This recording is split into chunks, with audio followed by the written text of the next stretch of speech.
Hi friends. இப்போ நம்ம கல்வியில் பின்தங்கிய நிலையில் தமிழகம் ஆதாரத்துடன் உண்மையை உடைத்த டிவிகே டாக்டர் ராஜசேகர் இந்த வீடியோவுக்கு ரியாக்ஷன் பண்ண போகிறோம். சரி, வாங்க பார்க்கலாம்.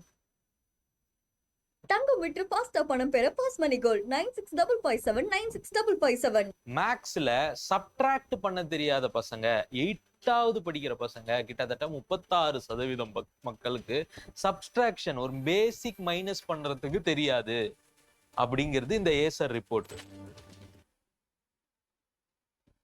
இல்லை, சப்ராக்ஷன் கூட பண்ண தெரியலன்னா எப்படி இப்போ இவங்கெல்லாம் ப்ளூ காலர் ஜாப்ஸ் தான் போக முடியும். எப்படிங்க சப்ராக்ஷன்? அப்போ கடையில் போய் எப்படி சாமான் வாங்குவான், எவ்வளோ சில்லறை கொடுப்பான், அந்த கணக்கு கூட போட தெரியாதா? என்னங்க சொல்கிறீங்க? சப்ட்ராக்ஷன் கூட தெரியாமல் எப்படிங்க மனுஷன் வாழ முடியும்? இந்த ரிப்போர்ட் இப்ப பாத்தீங்கல்ல, இது மொத்த இந்தியால இருக்கிற அத்தனை ஸ்டேட்லயும் அந்த ரிப்போர்ட் எடுக்கிறாங்க. இந்த ரிப்போர்ட்டை சேலஞ்ச் பண்றேன்னு சொல்லி தமிழ்நாட்டுல இருக்கிற ஒரு என்ஜிஓவை வச்சு நாங்க ஒரு ரிப்போர்ட் வைப்போம் அப்படின்னு சொல்லிட்டு டிஎம்கே கவர்மெண்ட் இந்த கூத்தெல்லாம் பண்ணிச்சு. அப்போ அந்த ப்ரொசீஜரல் ஸ்டாண்டர்டைசேஷனே இருக்காது இல்ல. தமிழ்நாட்டுக்கு மட்டும் ஒரு ரிப்போர்ட் எப்படி நீ ரெடி பண்ண முடியும்? எதோட நீ கம்பேர் பண்ண முடியும்? அது ஒரு ஸ்டாண்டர்டாக ஒரு ரிப்போர்ட் வந்துருச்சுன்னா புட்டு வெளியே வந்துடும். அப்போ நம்ம ஒரு தனியாக ஒரு கொத்தடிமையவனையா வச்சு அவனை வச்சு ஒரு டுபாக்கு ஒரு கம்பெனியை வச்சு ஃபார்ம் பண்ணி ஆர்கனைசேஷன் ஃபார்ம் பண்ணி அதை வச்சு ஒரு ரிப்போர்ட்டுன்னு சொல்லிக்கிட்டு ஊரை ஏமாற்ற வேண்டியது.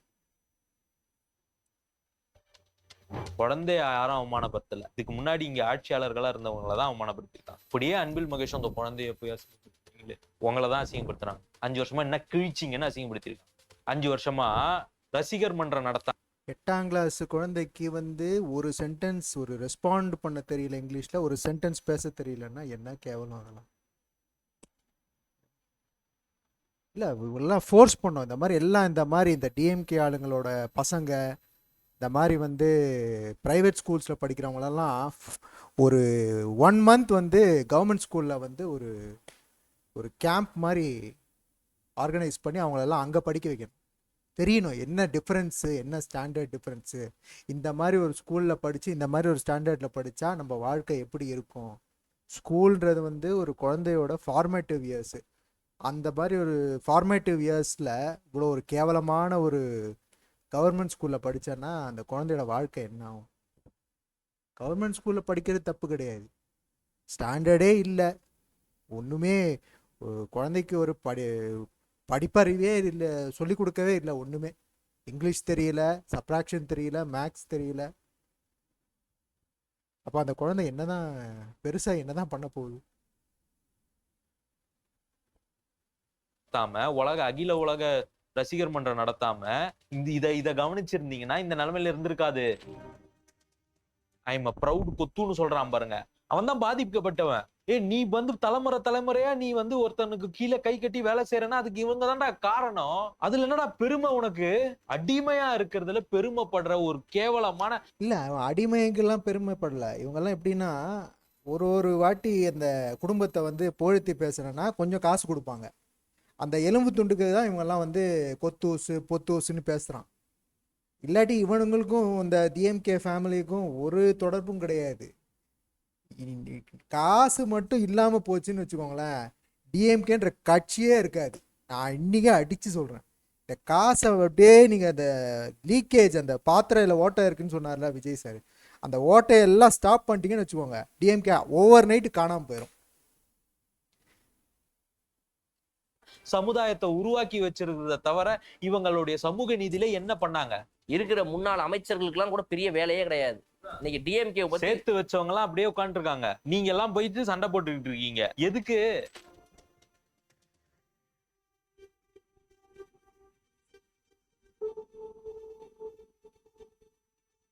டார்கெட்டட் மினிஸ்டர்ஸ் ஒரு லிஸ்ட் இருக்குது. திரு ரமேஷ் அவர்கள், அறநிலையத்துறை அமைச்சர். ஏன்னா அதெல்லாம் சின்ன பசங்க, இவங்களுக்கு பதில் பேச தெரியாது அப்படின்னு நினைச்சிட்டு எதையாவது பண்றது. அப்புறம் கீர்த்தனா அவர்கள், இவங்க எல்லாம் பாத்தீங்கன்னா ஏஜ்ல கொஞ்சம் யங்கான பீப்புள், பேச தெரியாது, வாய் கொடுத்து மாட்டிப்பாங்க அப்படின்னு சொல்லி வாயை புடுங்கி பார்த்தா என்ன எண்ணம் அவங்க எக்ஸ்ட்ராவா எகிரி எகிரி அடிக்கிறாங்க. அப்பதான் ஐயோ இவங்களை தொற்றக்கூடாதோ அப்படின்னு அப்புறம் லைட்டா இதாகும். ஒரு நரேட்டிவ் என்னன்னா, இவங்க ஏன் ஸ்கூலுக்கு போய் பார்க்கறாங்க? அவங்க அந்த மாவட்டத்துடைய பொறுப்பு அமைச்சர். அவங்க போய் பார்க்கலாம். அவங்களுக்கு அதுக்கான மேண்டேட் இருக்கு, ரைட்ஸ் இருக்கு, போய் பார்க்கலாம். அடுத்து 2வது, அவங்க பண்ணதுல ஒரு தப்பு இருக்கு. அந்த குழந்தை வந்து வீடியோல வந்தது தப்பு. அதை பிளர் பண்ணி போட்டிருக்கணும். இல்ல அவங்க But போடல, அது அவங்க போடல. அதுதான் நான் நியூஸ் சேனல் நியூஸ் போட்டுருக்காங்க. சேனல் தான் அதை டெலிகாஸ்ட் பண்ணாங்க. அந்த அந்த அந்த சென்ஸ் ஆஃப் அந்த சைல்டு அந்த அந்த விஷயம் அந்த நியூஸ் சேனலுக்கு இந்த இருந்திருக்கணும். ஜேர்னலிசம் அறிவு இருந்திருக்கணும். கரெக்ட். அது இல்லாம அவங்க அதை பண்ணிட்டாங்க. இப்ப அன்பில் மகேஷ் பேசும்பொழுது இவங்களுக்கு இங்கிலீஷ் இவங்களுக்கு ரொம்ப தெரியும்னு காட்டுறதுக்கு ட்ரை பண்றாங்கங்கிற மாதிரி ஆமா, அதான் ரீல்ஸ் பேசியிருந்தாரு. அமைச்சர் அவங்க. அப்படின்னு அவர் பேசியிருந்தாரு. இதுல என்ன சொல்லுதுன்னா, ஏசர் ரிப்போர்ட் இது. Okay, 2025 Acer report. அதுக்கு மேல போனீங்கன்னா ஃபர்ஸ்ட் பேஜ்ல இங்கிலீஷ்ல ஒரு சென்டென்ஸ், ஒரு வாக்கியம் படிக்க தெரியாம 8வது படிச்சிருக்கிற பசங்க கிட்டத்தட்ட 34% பேர் இருக்காங்க தமிழ்நாட்டுல. அப்படியே கீழே வந்தீங்கன்னா மேக்ஸ்ல சப்ட்ராக்ட் பண்ண தெரியாத பசங்க, 8வது படிக்கிற பசங்க கிட்டத்தட்ட 36% மக்களுக்கு சப்ஸ்ட்ராக்ஷன், ஒரு பேசிக் மைனஸ் பண்றதுக்கு இல்லை அதான் இந்த மாதிரி ஒரு ஒன்றுமே தெரியாமல் ஒரு ஸ்கூலுன்னு ஒரு நேம் சேக் நாம்கே வாஸ்துன்னு சொல்லுவாங்கள்ல, ஒரு நேம் சேக்குக்கு ஒரு குழந்தைய ஒரு ஸ்கூலில் சேர்த்து விட்டு இந்த மாதிரி ஒன்றுமே தெரியாமல் அப்படி வச்சுட்டு இருக்கிறதுக்கு 8 மணி நேரம் ஒரு குழந்தையோட டைமை வேஸ்ட் பண்ணுறதுக்கு அவன் பேசாமல் ஏதாவது ஐடிஐயா இல்லை வேற ஏதாவது என்ன சொல்கிறது ஸ்கில்ஸ், இந்த மாதிரி கார்பெட்ரி அந்த மாதிரி ஏதாவது பண்ணிட்டு போட்டுமே. எதுக்கு இந்த மாதிரி டைம் தானே வேஸ்ட் ஆகுது. அவன் இல்லாட்டி அவனை மெக்கானிக்கல் இன்ஜினியரிங் படிக்க வச்சு அவன் நாளைக்கு பெரிய ஹுண்டாயிலையோ ஃபோர்ட்லேயோ ஒர்க் பண்ணட்டும். இல்லை சின்ன வயசுலேயே இந்த சோல்டரிங் அந்த மாதிரி கல்வி கற்றுக் கொடுங்க. இது வேஸ்ட்டுங்க. இது 8 மணி நேரம் ஸ்கூலில் உட்காந்துக்கிட்டு ஒன்றுமே தெரியல, அவனால் ஒரு இங்கிலீஷ் வார்த்தை பேச முடியல. இந்த மாதிரி ஒரு கல்வி படிக்கிறதுக்கு அது படிக்காமே இருக்கலாம். அதுக்கு பேசாமல் டைரெக்டாக ஸ்கில்ஸ், லைஃப் ஸ்கில்ஸ் லேர்ன் பண்ணலாம்.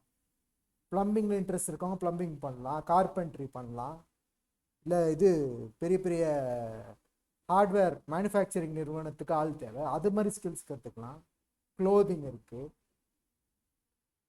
கொடுத்தானா ஒழுங்கான எஜுகேஷன் கொடுங்க. அவங்க 8 மணி நேரம் ஒரு ஸ்டூடெண்ட்டை ஸ்கூலுக்கு அனுப்புகிறான்னா ஏதாச்சும் ஒரு பிரயோஜனம் இருக்கணும். ஒன்றுமே பிரயோஜனம் இல்லாமல் ஒன்றுமே தெரியும், ஒரு வார்த்தை கூட பேச வரலன்னா கம்யூனிகேஷன் தான் மெயின். கம்யூனிகேஷன் இல்லைன்னா லைஃபே காலி.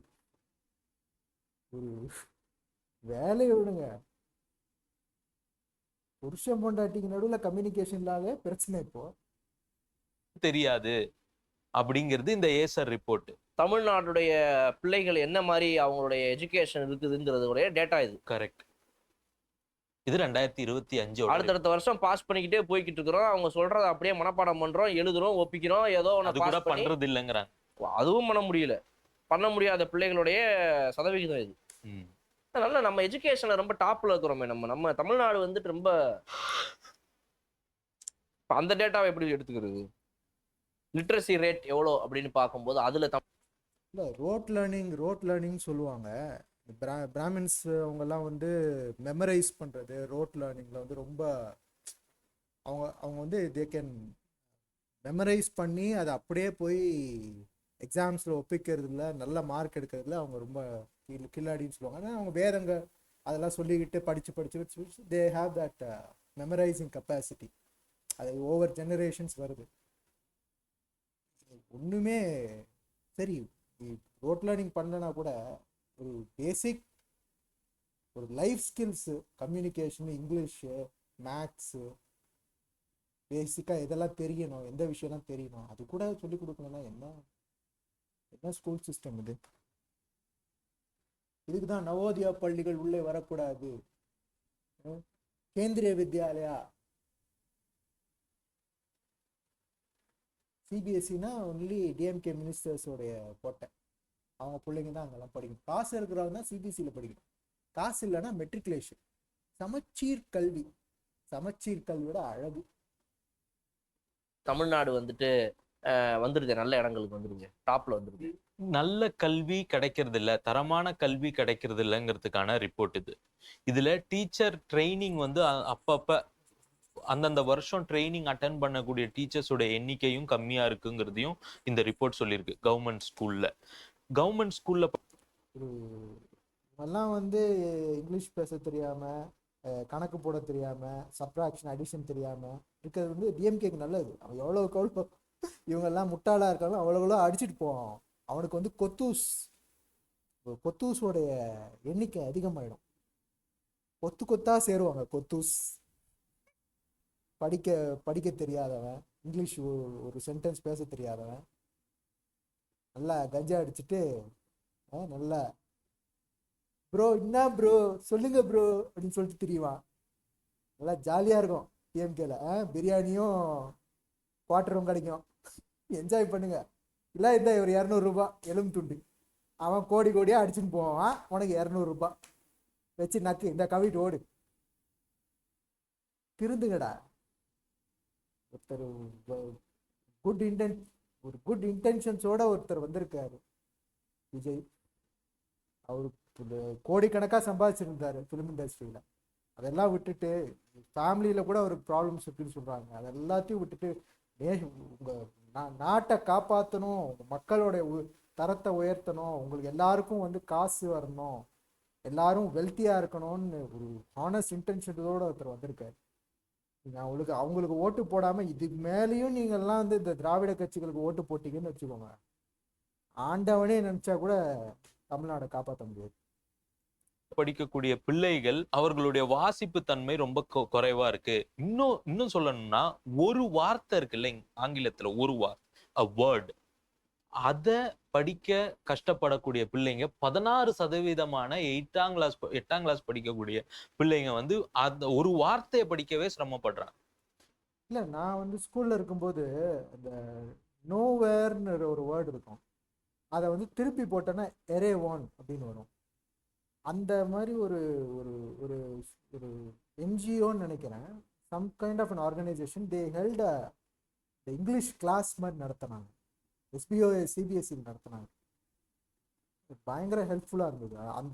அந்த மாதிரி ஒரு என்ன சொல்கிறது, சம் கைண்ட் ஆஃப் இந்த மாதிரி ஒரு என்ஜிஓஸ் அவங்களெல்லாம் ரோப்பின் பண்ணி ஒரு 2-3 months இந்த மாதிரி கவர்மெண்ட் ஸ்கூலுக்கு அனுப்பி இந்த மாதிரி இங்கிலீஷில் வந்து ஈர்ப்பு வர வைக்கணும். அவங்க இங்கிலீஷை வந்து பேசுறதுக்கும் தயங்கக்கூடாது. அதே மாதிரி இங்கிலீஷில் ஈஸியாக மார்க் எடுக்கலாம். இங்கிலீஷில் வந்து ஸ்போக்கன் இங்கிலீஷுக்கும் வைவா அந்த மாதிரிலாம் வைக்கணும். வெறும் எழுத மட்டும் இங்கிலீஷ் பத்தாது, ஸ்போக்கன் இங்கிலீஷ்க்கும் கான்சென்ட்ரேட் பண்ணும். அது வேணால் அந்த மாதிரி இந்த என்ஜிஓஸ் இந்த ஆர்கனைசேஷன்ஸ்லாம் இருக்காங்க. எரேவான்னு ஒரு ஆர்கனைசேஷன், நான் வந்து ஸ்கூலில் 1990s நினைக்கிறேன், 90s 94 ஒருத்தர் பயங்கரமான இம்ப்ரெஷன் கிரியேட் பண்ணார். நல்லா பயங்கர அப்படியே அவங்களோட அந்த டீச்சிங் ஸ்கீமே வேற மாதிரி, கரிக்குலம்லாம். அது இப்போ இருக்கான்னு தெரியல அந்த எரேவான்றது. நான் அது வந்து இந்த அமெரிக்காவில் ஏதோ சூப்பர் மார்க்கெட் செயின் இருக்குல்ல, அதை சொல்ல. இந்த நோவேரோட அந்த திருப்பி ஓடுறது வந்து ஒரு இங்கிலீஷ் டீச்சிங்க்கு வந்து ஒரு ஆர்கனைசேஷன். கிட்டத்தட்ட 1% பசங்களுக்கு வந்து 1ல இருந்து 9 வரைக்கும் இருக்கிற நம்பர் எதுன்னு தெரியல. 7 காட்டினா 8ன்னு சொல்ற அளவுக்கு இருக்குது. இல்ல, ஆங்கிலம் தேவை கிடையாது, தமிழ் போதாதா? இந்த தமிழ் என்ன இல்லை இந்த திருநாட்டில், இந்த தமிழ்நாட்டுல தமிழ் என்ன என்ன என்ன என்ன என்ன படிக்கிறது மட்டும் போதாதா ஒரு மாணவங்களுக்கு? நீ ஆங்கிலம் எனக்கு தேவையில்லை, ஆங்கிலம் வெள்ளைக்காரன் பேசுவதற்கு, தமிழ் தான். தமிழ் என் உயிர் மூச்சு, தமிழ் எனக்கு சோறு போடும். தமிழ் நல்லதுன்னா ஆங்கிலமும் கற்றுக்கோங்க. வேர்ல்டு குளோபலைஸ் ஆகுது, எல்லாம் புது புது ஏஐ, சைபர் செக்யூரிட்டி, நிறைய ஆப்ஷன்ஸ்லாம் வருது. இப்போ கூட ஆங்கிலம் தெரியல ஒன்றுமே. ஒரு யூடியூப்பில் வந்து இங்கிலீஷ் வீடியோ போட்டு பணம் யூடியூப்பில் வீடியோ போட்டு பணம் சம்பாதிக்கிறாங்க. அப்போ கூட ஒன்றுமே தெரியல, ஒரு இங்கிலீஷே பேச வரலன்னா என்ன? நீங்களும் வந்து அந்த மாதிரி அந்த அமைச்சரோட சேர்ந்துக்கிட்டு தமிழ் இல்லை இது இது எல்லாம் வந்து இந்த ரொம்ப கஷ்டப்படுறவங்க, பணம் இல்லாதவன் கஷ்டப்படுறவங்க, சேரியில் இருக்கவங்கலாம் வந்து அப்படியே இருக்கணும். யாரும் வளர்ந்து வந்துடக்கூடாது. அவங்களோட சுச்சுவேஷன் வந்து அப்படியே ஒரு சிக்லிக்கலாக ஒரு லூப் மாதிரி. புள்ள வந்து அப்பா அப்பா படிக்கல, காசு இல்லை. புள்ள வந்து கவர்மெண்ட் ஸ்கூலுக்கு போகிறான், அவன் வந்து இங்கிலீஷ் தெரியாது, அவனும் அப்பா மாதிரி வேலைக்கு போவான், அவன் கையிலும் காசு இருக்காது. அவன் பிள்ளையும் இதே மாதிரி கவர்மெண்ட் ஸ்கூல் ஒன்றுமே சொல்லிக் கொடுக்காத ஒரு மட்டமான கவர்மெண்ட் ஸ்கூலில் வந்து சேர்த்து விடுவாங்க. அவனுக்கும் இங்கிலீஷ் வராது, அவனும் வந்து ஒயிட் காலர் ஜாப் போக முடியாது, ப்ளூ காலர் ஜாப்லேயே எடுத்துக்க மாட்டாங்க. இல்லை என்ன கொடூரம் இதெல்லாம். சரி, இந்த கவர்மெண்ட் ஸ்கூலில் படித்தவங்களாம் எத்தனை பேர் வந்து ஆர்ட்ஸு, இன்ஜினியரிங்கு, எவ்வளோ பர்சன்ட் அந்த ஹையர் ஸ்டடீஸ் 12th அப்புறம் ஹையர் ஸ்டடீஸ் எவ்வளோ, what percentage of government school students join higher studies அப்படின்னு ஒரு கணக்கு எடுங்க. 12ஆம் கிளாஸுக்கு மேலே போகவே மாட்டாங்க, அப்படியே ஸ்டாப் பண்ணுவாங்க. 10ஆம் கிளாஸ் கூட தாண்ட மாட்டாங்க. இந்த மாதிரி படிக்கிறது படிக்காமே இருக்கலாம். இட்ஸ் வேஸ்ட்டு, டைம் வேஸ்ட்டு, லைஃபும் வேஸ்ட்டு. சும்மா ஒரு சர்டிஃபிகேட் மட்டும் வச்சுக்கலாம்.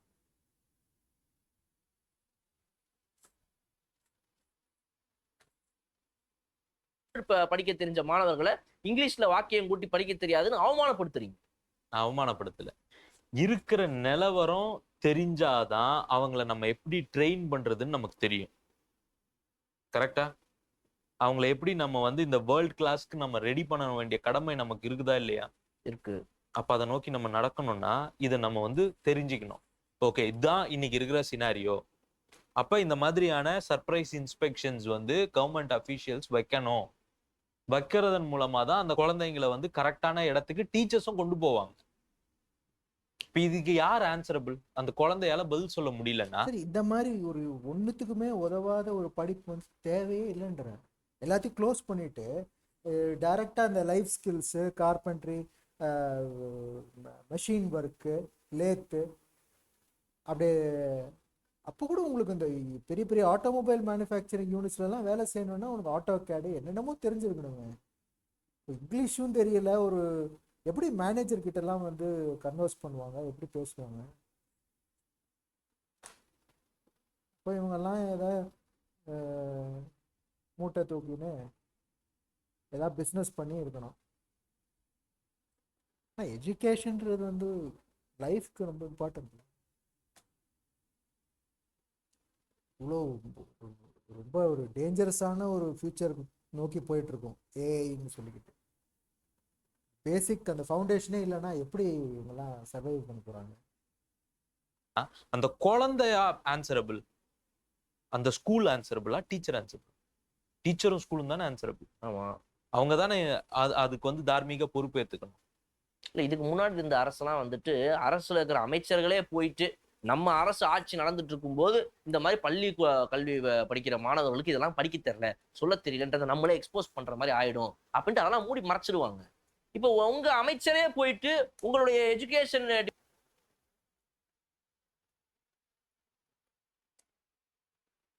டிபார்ட்மெண்ட் அமைச்சருக்கு ஒரு இது பண்ற மாதிரி இல்லையா இது? உங்களுக்கு குழந்தை இருக்குப்பா, வச்சுப்போம். ம். உங்க குழந்தை வந்து ஸ்கூலுக்கு போறாங்க, சரியா படிக்கிறது இல்ல. நீங்க வந்து வீட்டுல வந்து படின்னு சொல்றது இல்ல. ஏன் படின்னு சொல்றது இல்லைன்னா, நீங்க படின்னு சொல்லிட்டீங்கன்னா பக்கத்து வீட்டுக்காரங்களுக்கு உங்க குழந்தை படிக்கலன்னு தெரிஞ்சிடும். அதனால நீங்க உங்க குழந்தைய படினே சொல்லலைன்னா நீங்க அந்த குழந்தையோட ஃபியூச்சர் எப்படி இருக்கும்? கடைசி வரைக்கும் மக்காவே இருக்கும். கடைசி வரைக்கும் அதுக்கு ஒண்ணுமே தெரியாது. நான் பதில் சொல்லவே வேண்டாம், நீங்களே சொல்லிப்பீங்க. ஓ, இப்படி வரீங்க.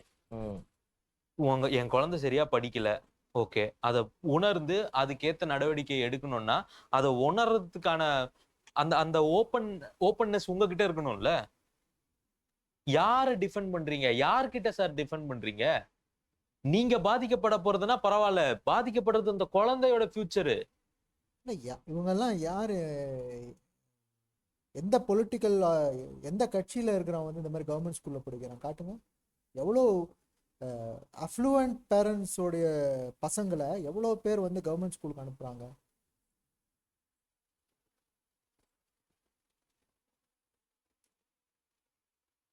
நாளைக்கு அந்த குழந்தைய வந்து எப்படி போய் ஃபேஸ் பண்ணும் இந்த உலகத்தை? இந்த குழந்தைய நம்ம தயார் பண்ணணும்ல, அந்த அந்த பொறுப்பு அரசாங்கத்துக்கு இருக்குல்ல, அந்த பள்ளிக்கூடத்துக்கு இருக்குல்ல.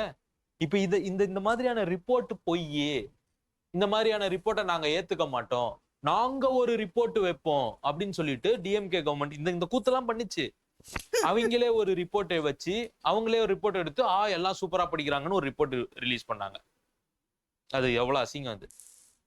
இந்த ரிப்போர்ட் இப்ப பாத்தீங்கல்ல, இது மொத்த இந்தியால இருக்கிற அத்தனை ஸ்டேட்லயும் அந்த ரிப்போர்ட் எடுக்கிறாங்க. பல வருஷமா பண்ணிக்கிட்டு இருக்காங்க.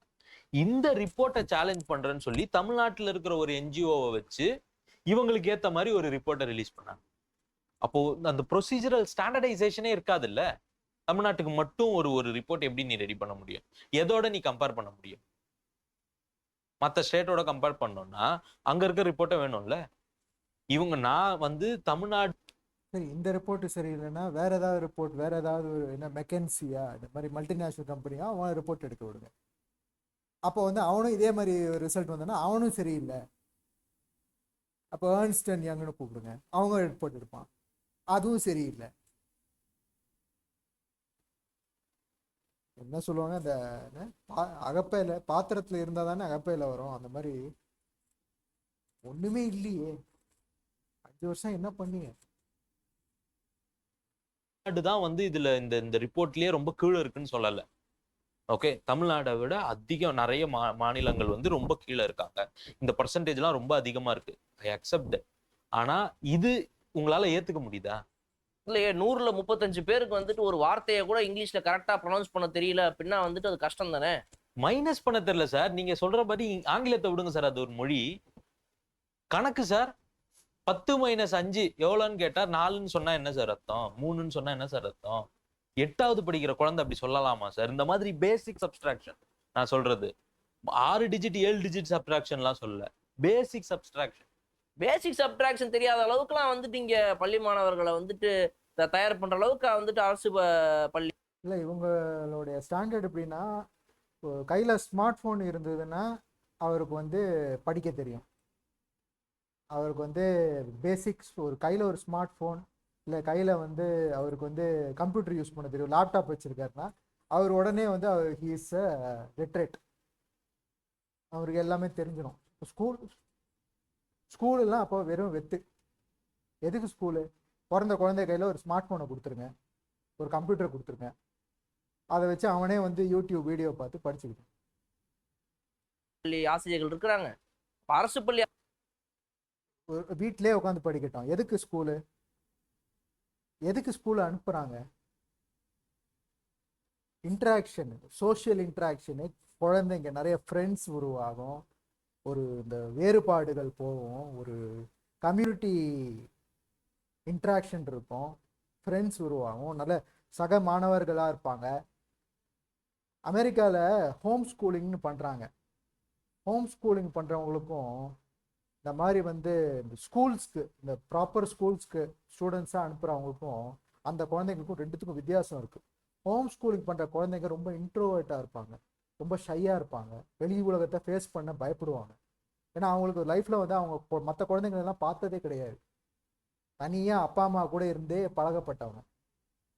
ஸ்கூலுக்கு அனுப்புறதுக்கு நிறைய விஷயம் இருக்குது, டிசிப்ளின்னு, அப்புறம் ஹோம்ஒர்க் கொடுக்குறாங்க, அது வந்து இந்த இது என்ன சொல்கிறது, பங்க்சுவாலிட்டி, டெய்லி அந்த வேலை செய்யணும், நம்மளோட திங்ஸ்லாம் கரெக்டாக வச்சுக்கணும், புக்ஸ் எல்லாம் கரெக்டாக வச்சுக்கணும், அதெல்லாம் அந்த அந்த இன்கல்கேஷன் ஆஃப் த வேரியஸ் வேல்யூஸ் அதெல்லாம் ஸ்கூலில் தான் வருது.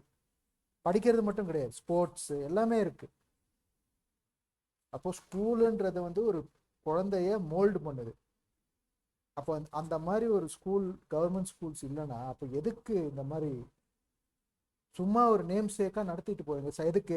டீச்சர்ஸ்க்கும் ஹெட்மிஸ்டர்ஸ்க்கும் சம்பளம் கொடுக்கறதுக்கா?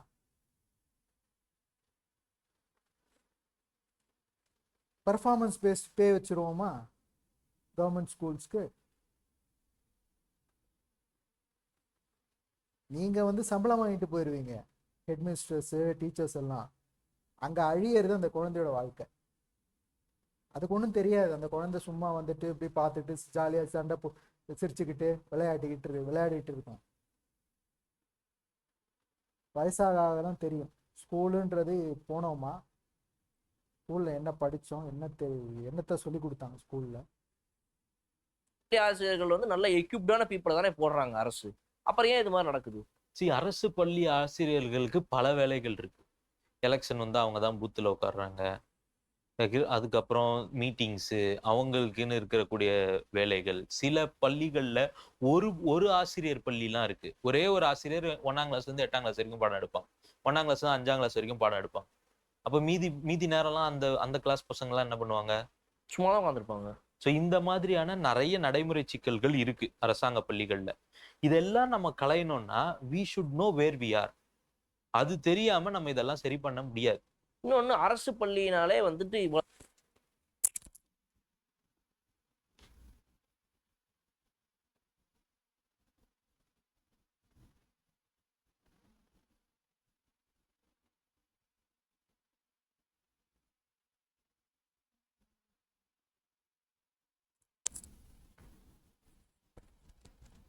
இவ்வளவுதான் தரமா இருக்கும், அது ஸ்கூல் வந்துட்டு ஒரு ஸ்டாண்டர்டாவே இருக்காது, ரொம்ப சுமாரா தான் இருக்கும் அப்படின்றது மாறுமா? அது எப்படி அதெல்லாம்?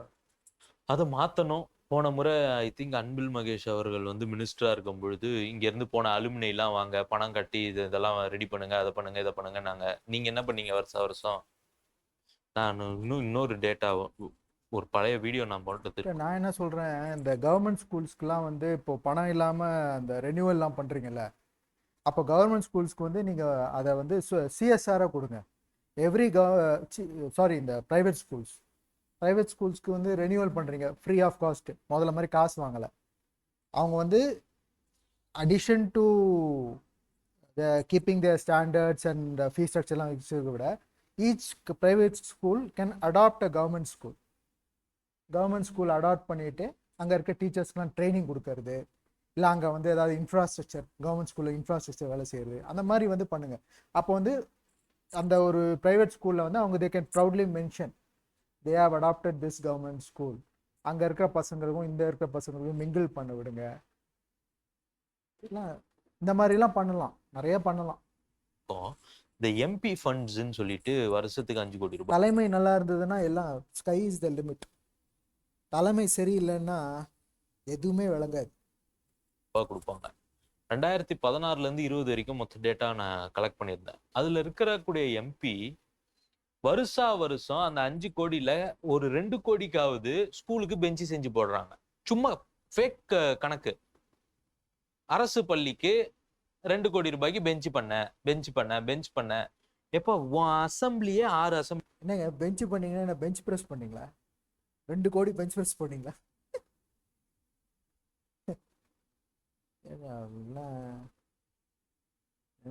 இதுக்கு இந்த மண்ணாங்கட்டிக்கு தான் நீங்கள்லாம் வந்து எலெக்ஷன்ல நின்று எம்எல்ஏ ஆகி கொள்ளையடிக்க வேண்டியது.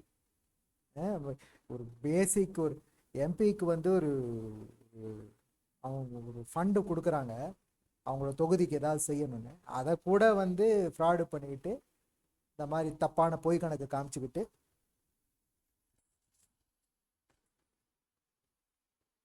எல்லாம் புட்டெல்லாம் வெளியே வருது. டிவிக்கே வந்தோன்னா சகாப்தமே மாறிடுச்சு. அரசியல் இதுக்கு மேலே வர எல்லா கட்சிகளும் டிவிக்கேவோட பெட்டராக தான் இருக்குன்னு தவிர அப்கிரேட் தான் ஆகும், டவுன்கிரேட் ஆகாது. ஸோ டவுன்கிரேட் ஆன பழைய கட்சிகள்லாம் இப்போவே வந்து அரசியலை விட்டு ரிட்டையர் ஆகிருங்க. புதுசாக யாராவது வந்தாங்கன்னா டிவிக்கேவோட பெட்டராக தான் இருக்கணும், டிவிகேக்கு கீழே இருக்கக்கூடாது. அசம்பிளி தான் நீ எம்பினா உனக்கு 6 அசம்பிளி தான் கணக்கு. 6 அசம்பிளில 2 கோடிக்கு எத்தனை ஸ்கூலுக்கு பெஞ்ச் பண்ண? வருஷம் எத்தனை ஸ்கூலுக்கு பெஞ்ச் பண்ண? பெஞ்சு, சாக் பீஸு, போர்டு, டஸ்டரு. என்னடா வெண்ணைங்களா உங்களுக்கெல்லாம் என்னடா மரியாதை? எம்எல்ஏன்னு சொல்லி திரியிறீங்களே, கொத்தடிமைங்களா? கொள்ளை அடிக்கிறது தான் வேலையா? எம்எல்ஏ ஃபண்டுன்னு காசு கொடுக்குறாங்க, அதை வச்சு ஒரு ப்ராப்பராக அட்லீஸ்ட் ஒரு கவர்மெண்ட் ஸ்கூலுக்கு ஒரு ஏதாவது ஒரு வேலை செஞ்சு கொடுக்கலாம்ல. இடிஞ்சு விழுற மாதிரி சீலிங்லாம் இருக்குன்னு சொல்கிறாங்க, அதை சரி பண்ணி கொடுக்கலாம்ல. அப்போ இப்படி தான் வந்து அரசியல் நடத்திட்டு இருந்தீங்க இந்த கடந்த 60-70 வருஷமாக. இதுதான் நீங்கள் அறுத்து தள்ளின திராவிடம். சமூக நீதி நக்கிட்டு போயிருச்சு எல்லாம். இந்த ஜென்மத்துக்கு இனிமேல் நீங்கள் வரவே முடியாது. இனிமேல்ட்டு டிவிகே தான். டிவிகே பீட் பண்ணணுன்னா டிவிகேவோட நல்ல ஒரு பொலிட்டிக்கல் பார்ட்டியோ ஒரு ஆள் வந்தால் தான் உண்டு. இதுக்கு கீழே போக முடியாது. இதுதான் பெஞ்ச்மார்க். இப்போ இதுக்கு மேலே தான் போக முடியும். இப்ப எத்தனை ஸ்கூலுக்கு தான் பெஞ்சே இல்ல? ஒரு பெஞ்சுக்கு என்னதான் செலவாக போகுது? ஒரு பெஞ்சு போட்டா இப்போ நான் 5ஆம் கிளாஸ்ல படிக்கும்போது இருந்த பெஞ்சு 10ஆம் கிளாஸ் 12ஆம் கிளாஸ் படிச்சு முடிக்கிற வரைக்கும் அந்த ஸ்கூல் அந்த பெஞ்ச் இங்கே தான் இருக்குது. அங்கேதான் இருக்க போகுது. அப்ப எத்தனை பெஞ்சு தான் பண்றேன்? வருஷம் 2 கோடி ரூபாய்க்கு 6 அசம்பிளி. ஒவ்வொரு அசம்பிளிலையும் அட்லீஸ்ட் ஒரு 10 ஸ்கூல்னு வச்சா கூட அரசு பள்ளி. அதிகபட்சம் 60 ஸ்கூல். என்ன போட்டாலும் 2 கோடி வருஷம் இல்லையே. அதோட கொடுமை சொல்லவா?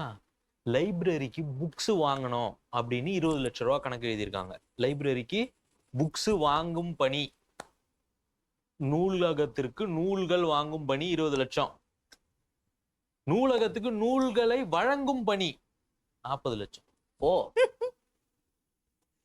ட்ரூ.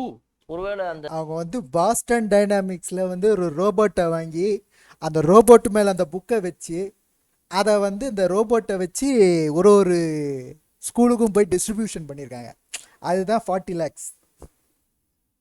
என்ன ஒரு இன்டர்நேஷ்னல் லெவல் பாருங்க. இதெல்லாம் வெளியே லீக் பண்ணுங்க, ஃபாரின் மீடியாக்கெல்லாம் அனுப்புங்க. இந்த நாட்டோடைய பொலிட்டிஷியன்ஸோடைய ஸ்டாண்டர்டு உலகத்துக்கே தெரியட்டும், எல்லாம் சிரிக்கட்டும். இந்த வழங்கும் பணியெல்லாம் கோவால நடந்திருக்குமோ இல்ல அமெரிக்காவில் ஒரு புக்குக்கும் தனியா ஹெலிகாப்டர் வச்சு அனுப்புனாங்களா? 20 லட்ச ரூபாய்க்கு வாங்கின புக்கை 40 லட்ச ரூபாய்க்கு விநியோகம் பண்ணாங்களா? நல்லா இருக்கு. இது இன்ட்ரெஸ்டிங்கா இருக்குது. இப்படி எல்லாம் பண்ணிருக்கிறாங்க. தமிழ் மக்கள் உங்களுக்கு கோவம் இல்லையா? அதெல்லாம் கேட்கும் போது உடம்பெல்லாம் எரியல. சரி, நீ கொத்தடிமையா இரு, நீ இந்த கட்சியில இரு, நீ அந்த ஆளுக்கு விசுவாசமா இரு. ஆனா உங்க நாட்டை இப்படி நாசம் பண்ணி தும்சம் பண்ணி கேவலப்படுத்தி உங்களெல்லாம் அடிமையோட கேவலமா உங்களுக்கு ஒண்ணுமே செய்யாம உங்களுக்கு எதுவுமே தெரியாம உங்ககிட்ட உங்க வாயில இருக்கிற சோறை கூட புடுங்கி தின்ற இந்த நரி கூட்டத்தை போய் அடிமையா இருக்குங்களே. ஏன் உங்களுக்கெல்லாம் வெக்கம் மானம் ஒன்றும் இல்லையா? கோபம் வரலையா? நீ கட்டுற வரிப்பணத்தை தான் அவன் அடிச்சுட்டு போறான். அவன் ஒன்றியம் குன்றியம்லாம் இல்லை, வரிப்பணம். நீ கொடுக்குற ஒரு பொருள்லையும் நீ வரி கொடுக்குற. அந்த வரியை வச்சு தான் கவர்மெண்ட் நடத்துறான். அந்த கவர்மெண்ட் நடத்துகிற வரி லட்சணம் தான் இது. கடந்த காலத்துல அப்போ அரசு பள்ளியோட நிலைமை என்னவா தான் இருக்கும்? இந்த பணம்லாம் உண்மையாங்க செலவு பண்ணியிருந்தா ஏகபோகமா செம்மையாகணுமே. ஸ்மார்ட் கிளாஸஸ் போட்டிருக்கலாமே. டெல்லி பப்ளிக் ஸ்கூல்னு இவர் ஏசி போட்டிருக்கலாம். ஒரு ஸ்கூல்லையும் கவர்மெண்ட் ஸ்கூல்லையும் கிளாஸ் ரூம்ல ஏசி போட்டு ஒரு ஸ்டூடெண்ட்டுக்கு ஒரு ஐபேடே கொடுத்துருக்கலாமே.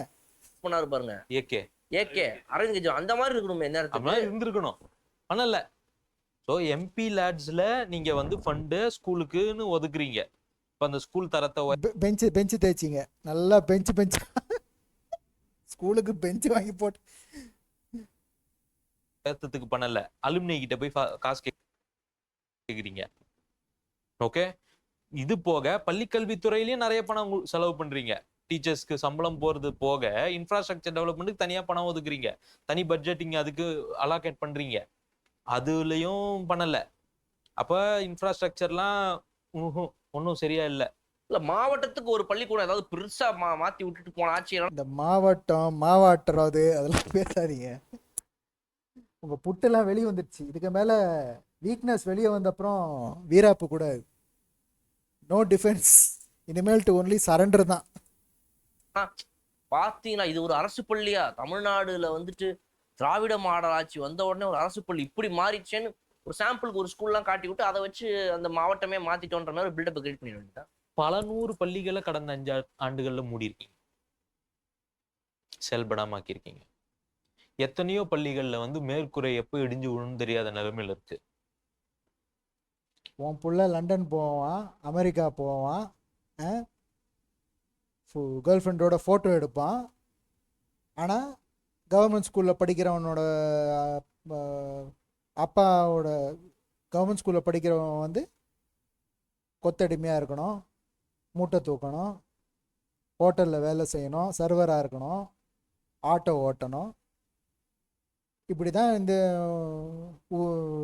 உங்களோட ஈகோ சிஸ்டம் டிஎம்கே திராவிட ஈகோ சிஸ்டம் நடத்திட்டு இருக்கீங்க. ஏண்டா உங்களுக்கெல்லாம் வெக்கமாவே இல்லையா? இப்ப இதெல்லாம் இன்ஸ்பெக்ட் பண்ண வேண்டிய பொறுப்பு அந்த அமைச்சர்களுக்கு இருக்குதா இல்லையா? பண்ணணுமா வேண்டாமா? பொறுப்பு அமைச்சர் அந்த தொகுதியில் இருக்கிறதா தாராளமே பார்க்கலாம். போய் பண்ணணும். அதனாலதான் அவங்க பொறுப்பு அமைச்சரா இருக்கிறாங்க.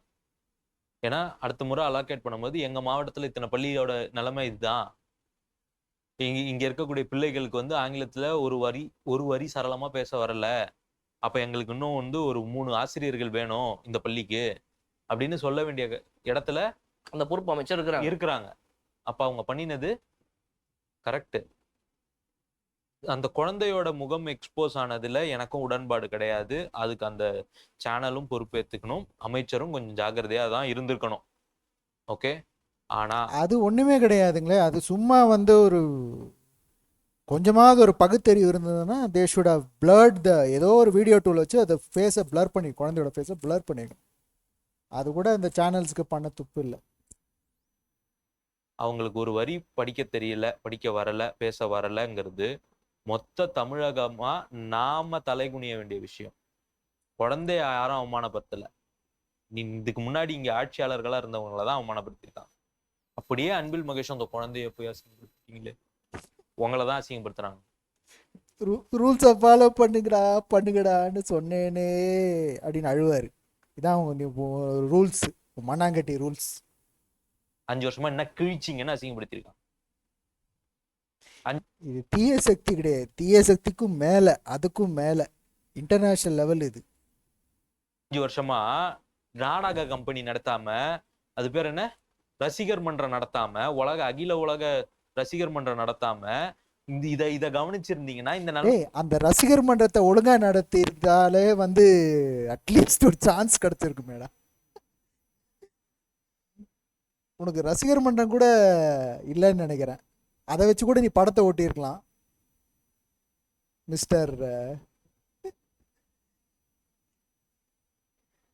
மிஸ்டர் உதய்.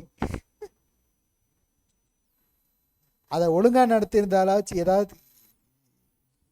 என்ன ஒன்றுமே இல்லை, எல்லாம் கூத்தடிக்க வேண்டியது, டீ பார்ட்டிக்கு போக வேண்டியது,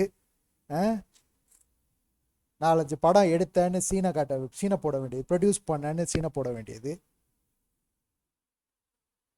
கை நிறைய காசு இருக்கு, ஏன்னா நம்ம சம்பாதிச்ச காசா இது?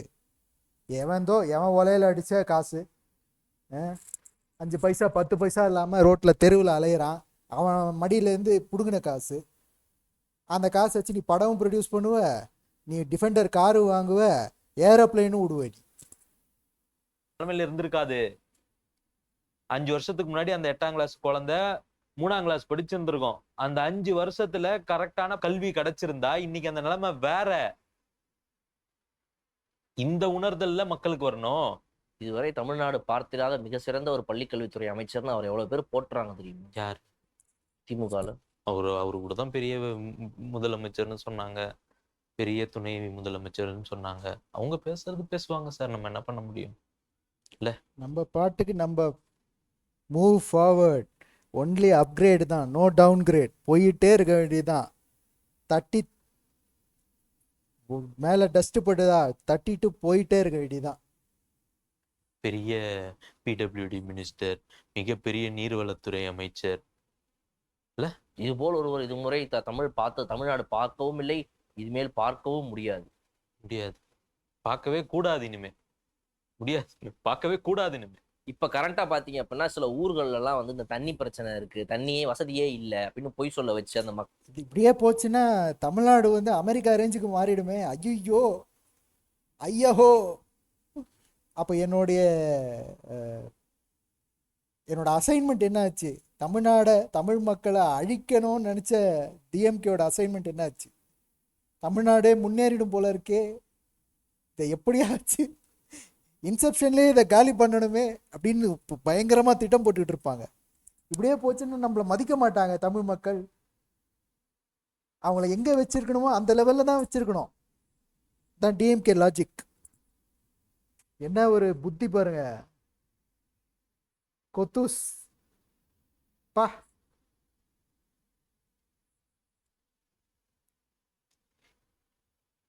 ஒரு ஒரு கொள்ளை கூட்டத்துக்கு கூட வேலை செய்யலாம்.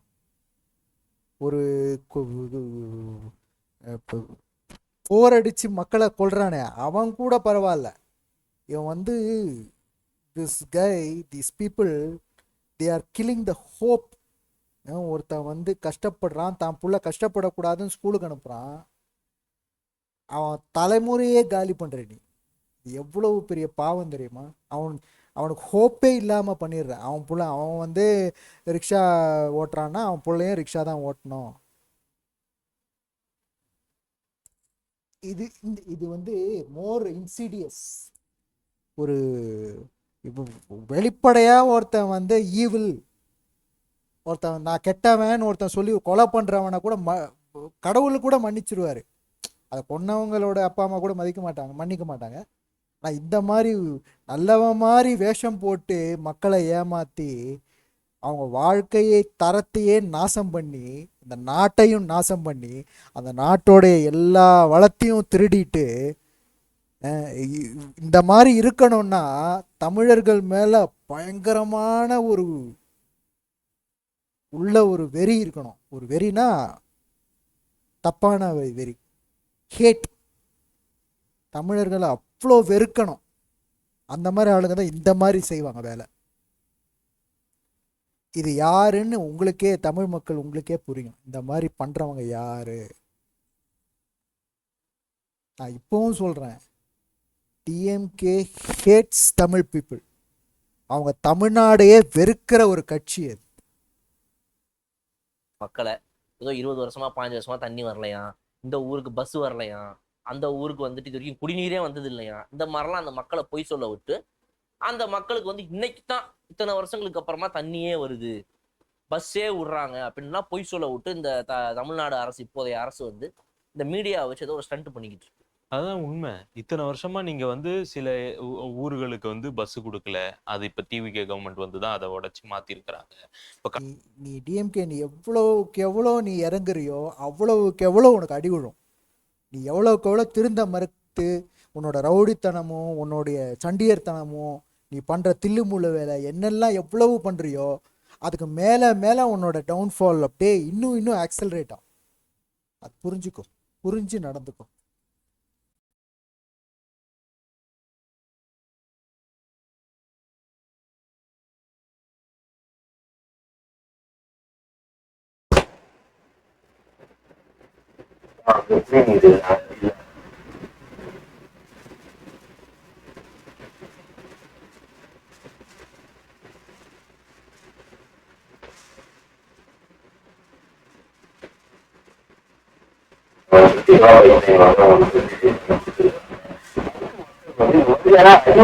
தேவைகளை மக்களுக்கு வந்து கிடைக்காம இருந்துட்டு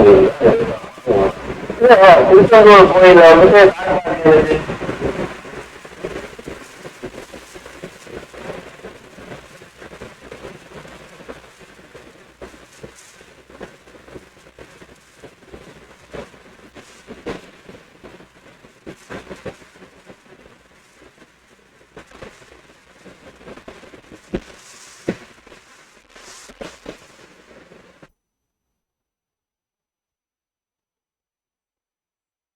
அடுக்குமாடியில ஒரு போத்தீஸ், சென்னை சில்ஸ் பக்கத்துல இருக்கிற மாதிரி ஒரு நல்ல கார் பார்க்கிங்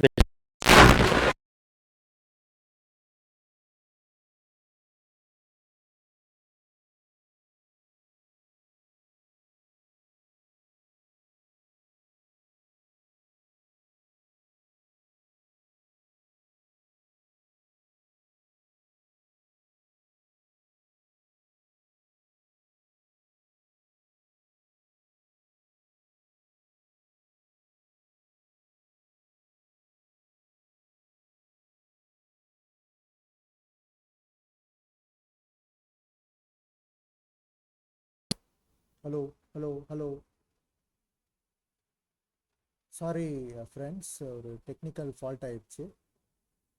நம்ம திருப்பியும் கண்டினியூ பண்ணுவோம்.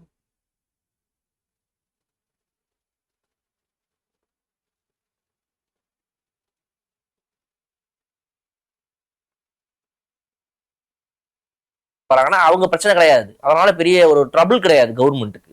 மக்களுக்கும் இல்ல. ஆனா கார்ல வந்து இறங்கி கார்லயே சாமி கும்பிட்டு கார்லயே போறாங்க பாருங்க, அவங்களோட காரை நிப்பாட்டுறதுக்கு இடம் இல்ல, அதனால ரோட்ல டிராபிக் ஆகுது. அதுக்காக போன தடவை multi level park, multi level car parking எல்லாம் கட்டி கொடுக்கறதுக்கு முயற்சி எடுத்தாங்க. அந்த மாதிரி அடிப்படை வசதிகள் நிறைய பண்றாங்க. டாய்லெட் அது அத்தியாவசியம், அந்த ஃபெசிலிட்டி பண்ணி அது கொடுத்துட்டீங்க. ஆடம்பர வசதி. டாய்லெட் ஆடம்பரம். குடிக்கவே தண்ணி இல்லை உங்களுக்கு. இந்த வடிவேலு ஒரு படத்துல சொன்ன மாதிரி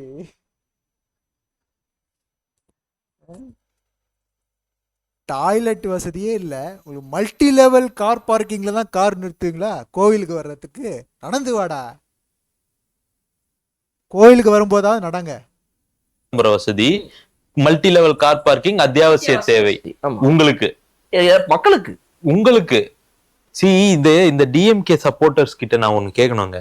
இப்ப நான் வந்து அவருடைய தம்பி நானு சொல்ற உனக்கு அவர் ஏதாவது கொடுக்க போறாரா? கொடுப்பாரு. என்ன கொடுப்பாரு? 200 ரூபாய் கொடுப்பாரு. அதுக்கு மேல என்ன கொடுப்பாரு? அவ்வளவுதான். ஒண்ணும் கொடுக்க போறது கிடையாது. 200 ரூபாய் கொடுப்பாரு, கந்து வட்டிக்கு காசு கொடுப்பாரு, மீட்டர் வட்டி ராக்கெட் வட்டின்னு போடுவாரு. உங்களுக்கு வந்து சின்னதாக கடை வச்சு கொடுப்பாரு, கடையில் வந்து அடிக்கடி வசூல் பண்ணுவார். உங்கள் குடும்பத்தையே கொத்தடிமை ஆக்கிடுவார். எல்லா ஓட்டும் அவங்களுக்கு தான் போடணும்னு வந்து முதல்ல சாஃப்டாக சொல்லுவார், அப்புறம் ஃபோர்ஸ்ஃபுல்லாக சொல்லுவார். எல்லாம் பண்ணுவாங்க டிஎம்கே. அவங்க லெவலே வேற கிடையாது. ஒரு நிதர்சனமான சில விஷயங்களை வந்து பார்க்கணும். நியாயமா ஒருத்தனுக்கு கிடைக்க வேண்டிய விஷயத்த, ஒரு கிடைக்க வேண்டிய ஒரு வியாபாரத்தை, கிடைக்க வேண்டிய ஒரு லாபத்தை பல வருஷமா அடிச்சு புடுங்கி அதிகாரத்துல இருக்கிற ஒரே காரணத்தினால நீங்க அனுபவிச்சுக்கிட்டு இருக்கீங்க. அதான் எல்லாரும் நல்லா இருப்போம் அப்படின்னு சொன்னார்ல விஜய் சார். ஒரு குடும்பம் மட்டும் நல்லா இருக்க வேணாம், எல்லாம் தமிழ்நாடு எல்லாரும் நல்லா இருப்போம். எல்லாரும் பிஸ்னஸ் ஆரம்பிங்க, எல்லாம் கவர்மெண்ட் கான்ட்ராக்ட்ஸ் அப்ளை பண்ணுங்க, எல்லாருக்கும் கிடைக்கும். எல்லாரும் ஊழல் இல்லாமல் எல்லா சர்டிஃபிகேட்டும் ஈஸியாக கிடைக்கும். ஸ்கூலில் நல்ல எஜுகேஷன் கிடைக்கும். பொற்காலம், கோல்டன் இரா இதான். அது நியாயமா யாருக்கோ கிடைக்க வேண்டியது. அது மக்களா பார்த்து கொடுக்குறாங்க. நீங்க வச்சு எங்களுக்கு வேணாம் அப்படின்னு கொடுக்குறாங்க. யாரும் கொடுக்கலங்க, நீங்களா எடுத்துக்கிறீங்க. முன்னாள் முதல்வர் அவங்களுடைய வைஃப் பேர்ல ஒரு வாட்டர் பாட்டில் கம்பெனி ஆரம்பிச்சாங்க. ஸ்பிரிங்னு நினைக்கிறேன் அந்த கம்பெனி பேர். பண்ண உடனே டிடிடிசி இருக்கு இல்லையா, தமிழ்நாடு டூரிசம் டெவலப்மெண்ட் கார்பரேஷன், அதுல நடத்தக்கூடிய எல்லா ஹோட்டல்லையும் இந்த வாட்டர் பாட்டில தான் வைக்கணும்னு சொல்லிட்டு ஓவர் நைட்ல எல்லா பாட்டிலும் ஓவர் நைட்ல ஒபாமா ஆயிட்டாங்க. ஸ்பிரிங் அங்க போகுது. அவங்க கேக்குறாங்க. யார் கேக்குறா? வேற தண்ணி பாட்டில் எதுக்கு ஐயா வாங்கணும்? ஐயா நம்ம வீட்டுல நீங்களே ஒரு கம்பெனி வச்சிருக்கீங்க, அந்த தண்ணி பாட்டில கொடுத்தீங்கன்னா நம்ம கவர்மெண்ட் மீட்டிங்ல இருந்து ஃபங்க்ஷன்ல இருந்து ஒவ்வொரு நிகழ்ச்சிகளுக்கும் நம்ம வீட்டு தண்ணி பாட்டிலே கொடுத்துடலாம். அப்படியா? சரி, ரைட், வச்சுக்கோங்க அப்படின்னு அவர் பெருந்தன்மையா கொடுக்குறாரு. அதை ஏங்க மக்களுக்காக யோசிக்கணும் பொழுது நியாயமா இதுல வரக்கூடிய லாபமும் என் வீட்டுக்கு வந்து சேரணுமான்னு உங்களுக்கு தோணணும்ல. நியாயமா அது பணத்தை வச்சிருக்கிறவன் பணத்தை அப்படியே இரட்டி பார்க்கணும், 10 மடங்கா மாற்றணும், அப்படிதாங்க யோசிப்பான். அவன் வந்து பணத்தை வந்து வச்சுக்கிட்டு சும்மா இருக்க மாட்டான். எங்கேருந்து பாருங்க, எல்லாம் என்ன சம்பாதிச்சு உழைச்சி சம்பாதிச்ச காசியா? உங்களை மாதிரி வந்து அக்களை வச்சு ஃப்ராடு பண்ணி சம்பாதிச்ச காசா? உழைச்சேன் நல்லா மேலே வேர்க்க உழைச்சேன். நான் உழைச்சி சம்பாதிச்சு கோடியாக சம்பாதிச்சேன். நான் கவர்மெண்ட் எலெக்ஷன் வின் பண்ணி எல்லா வீடாக போய் காசு கொடுத்து ஓட்டு வாங்கி அவங்கள ஓட்டு போட வச்சு ரோட்டில் வந்து டான்ஸ், இந்த ஆக்டர்ஸ் எல்லாம் டான்ஸ் ஆட விட்டு அப்படி வின் பண்ணி அப்படி கஷ்டப்பட்டு உழைச்சி சம்பாதிச்ச காசியா? எல்லாம் வந்து வேலை செய்யாமல் வெட்டியாக தின்னாதீங்க. எங்களை மாதிரி உழைங்க. கொத்தூசு டிஎம்கே மினிஸ்டர்ஸ் மாதிரி உழைச்சி சம்பாதிங்க. எல்லாம் அப்படி உழைக்கிறாங்க பாருங்க, கோடியாக உழைக்கிறாங்க. அவர் வந்து பில்கேட்ஸ், அவர் சாஃப்ட்வேர் கம்பெனி எடுத்து நடத்துகிறாரு. மினிஸ்டர்ஸ் எல்லாம் லேக்ஸ் அண்ட் க்ரோர்ஸ் தான். 1 lakh crore 2 lakh crore தான் எல்லாம் ஃபண்டிங்லாம். இன்டர்நேஷ்னல் லெவலு, வேற லெவலு. இப்போ புரியுதா வெள்ளைக்காரன் ஏன் உன் மூஞ்சில காரி துப்புறான்னு?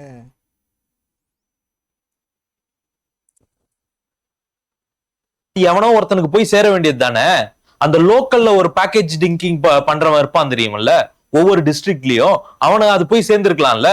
நீங்க இங்க திருவள்ளூர் வெள்ளைக்காரன் அமெரிக்காவில் இருக்க பொலிட்டிஷியன் வந்து அவன் மக்களுக்கு நல்லா செய்வான். செஞ்சுட்டு அதை நல்லா செஞ்சுட்டு அதுலேருந்து கொஞ்சம் தனிப்பட்ட ஆதாயமும் கரப்ஷன்லாம் இருக்கும். இங்கே வந்து தாம் மக்களையே சுரண்டி தாம் மக்களையே நாசம் பண்ணி ஒன்றுமே இல்லாமல் பண்ணி கீழேந்து சுரண்டி நாட்டையே காலி பண்ணி டோட்டலாக டெஸ்ட்ராய் பண்ணிட்டு திருப்பியும் ஆட்சிக்கு வரணும்லாம் உங்களுக்கு ஆசை. வெள்ளைக்காரன் கூட இவ்வளோ மோசம் கிடையாது. அவன் மக்களை ப்ரொடெக்ட் பண்ணுவான், வெளிநாட்டு மக்களை தான் அவன் காலி பண்ணுவான். இப்போ புரியுதா உன் ஸ்டாண்டர்ட் எங்கே அவன் ஸ்டாண்டர்ட் எங்கேன்னு? White man always loves white folk. அவங்களுக்காக ஒரு நல்ல ஸ்டாண்டர்ட் ஆஃப் லிவிங் கொடுப்பான். நீங்கள் என்ன பண்ணிட்டு இருக்கீங்க? சொந்த சக மனுஷன் உன்னோட ரத்தத்தை வந்து நீங்கள் கேவலமாக நடத்திட்டு இருக்கீங்க. ஒரு ஒரு மிருகத்தை விட கேவலமாக வச்சுருக்க நீ. உனக்கெல்லாம் நல்ல சாவே இருக்காது. பெங்களூர்ல இருந்து ஊட்டிக்கு அனுப்புறதுக்கு கோயம்புத்தூர்லயே ஊட்டிலயே எவனோ ஒருத்தன் வந்து பேக்கேஜ் ட்ரிங்கிங் வச்சிருப்பான்ல, அவனுக்கு கொடுத்து அவனுடைய வாழ்வாதாரத்தை. தமிழ்நாடு மக்களே, இந்த ஜென்மத்துக்கு டிஎம்கே வரவே கூடாது. டிஎம்கேன்ற ஒரு பார்ட்டியை மறந்துருங்க. உயர்த்தணும்ல. That is how a government should work, right? நீங்க ஆட்சி அதிகாரத்துல இருக்கும் பொழுது இந்த மக்களுக்கு வந்து ஒரு விஷயம் புரியறதே கிடையாது. ஆட்சி அதிகாரத்துல இருக்கிறவங்க பிசினஸ்ல இருந்தாங்கன்னா அவங்களே எல்லாத்தையும் எடுத்துப்பாங்க. மிஞ்சி போனது மிச்சம் சொச்சம் தான் நமக்கு வந்து சேரும். இதுல எந்தவித நியாயமும் இருக்காது. இவரு வின்ஸ்டன் சர்ச்சில் சொன்னாரு, politicians of India will ultimately நம்ம நாட்டே அழிச்சிருவாங்க. there will come a time when even the air you breathe in India will be taxed அப்படின்னு வின்ஸ்டன் சர்ச்சில் அப்பவே சொன்னார். இப்போ அது எவ்வளோ ஒரு ட்ரூன்னு இப்போதான் நம்மளுக்கு புரியுது. அண்ட் அவங்களால கரெக்டா அதை டெலிவரும் பண்ண முடியாது. இப்ப ஆட்சி அதிகாரத்துல இருக்கிறவனுடைய மச்சானோ மாமாவோ வந்து ரோடு கான்ட்ராக்ட் எடுக்கிறான்னா, அந்த அமைச்சரோட மாப்பிள்ள தான் ரோடு கான்ட்ராக்ட் எடுக்கிறாருன்னா அபிஷியல்ஸால கூட அவனை போய் கேள்வி கேட்க முடியாது. அவன் சொல்றதுதான் ரேட்டு. 10 கான்ட்ராக்ட் வருதா, 9 கான்ட்ராக்ட் எனக்கு தான். இவ்வளோ பணம் இவங்க கைக்கு எப்படிங்க போய் சேர்ந்தது இத்தனை வருஷத்துல? நீங்க அதை விட இன்னொன்னு ரொம்ப யோசிக்கணும். எவ்வளோ அடி விடுது பார்த்தியா நீ பண்ணுற ஒவ்வொரு சேட்டைக்கும். டிஎம்கே கொத்தூஸ் அடி மேலே அடி விழுந்துக்கிட்டே இருக்கும் கண்டினியூஸாக. எந்திரிக்கவே முடியாது, உடம்பெல்லாம் வலிக்கும். இவ்வளவு பணத்தை எங்க தாங்க வச்சிருக்கிறாங்க?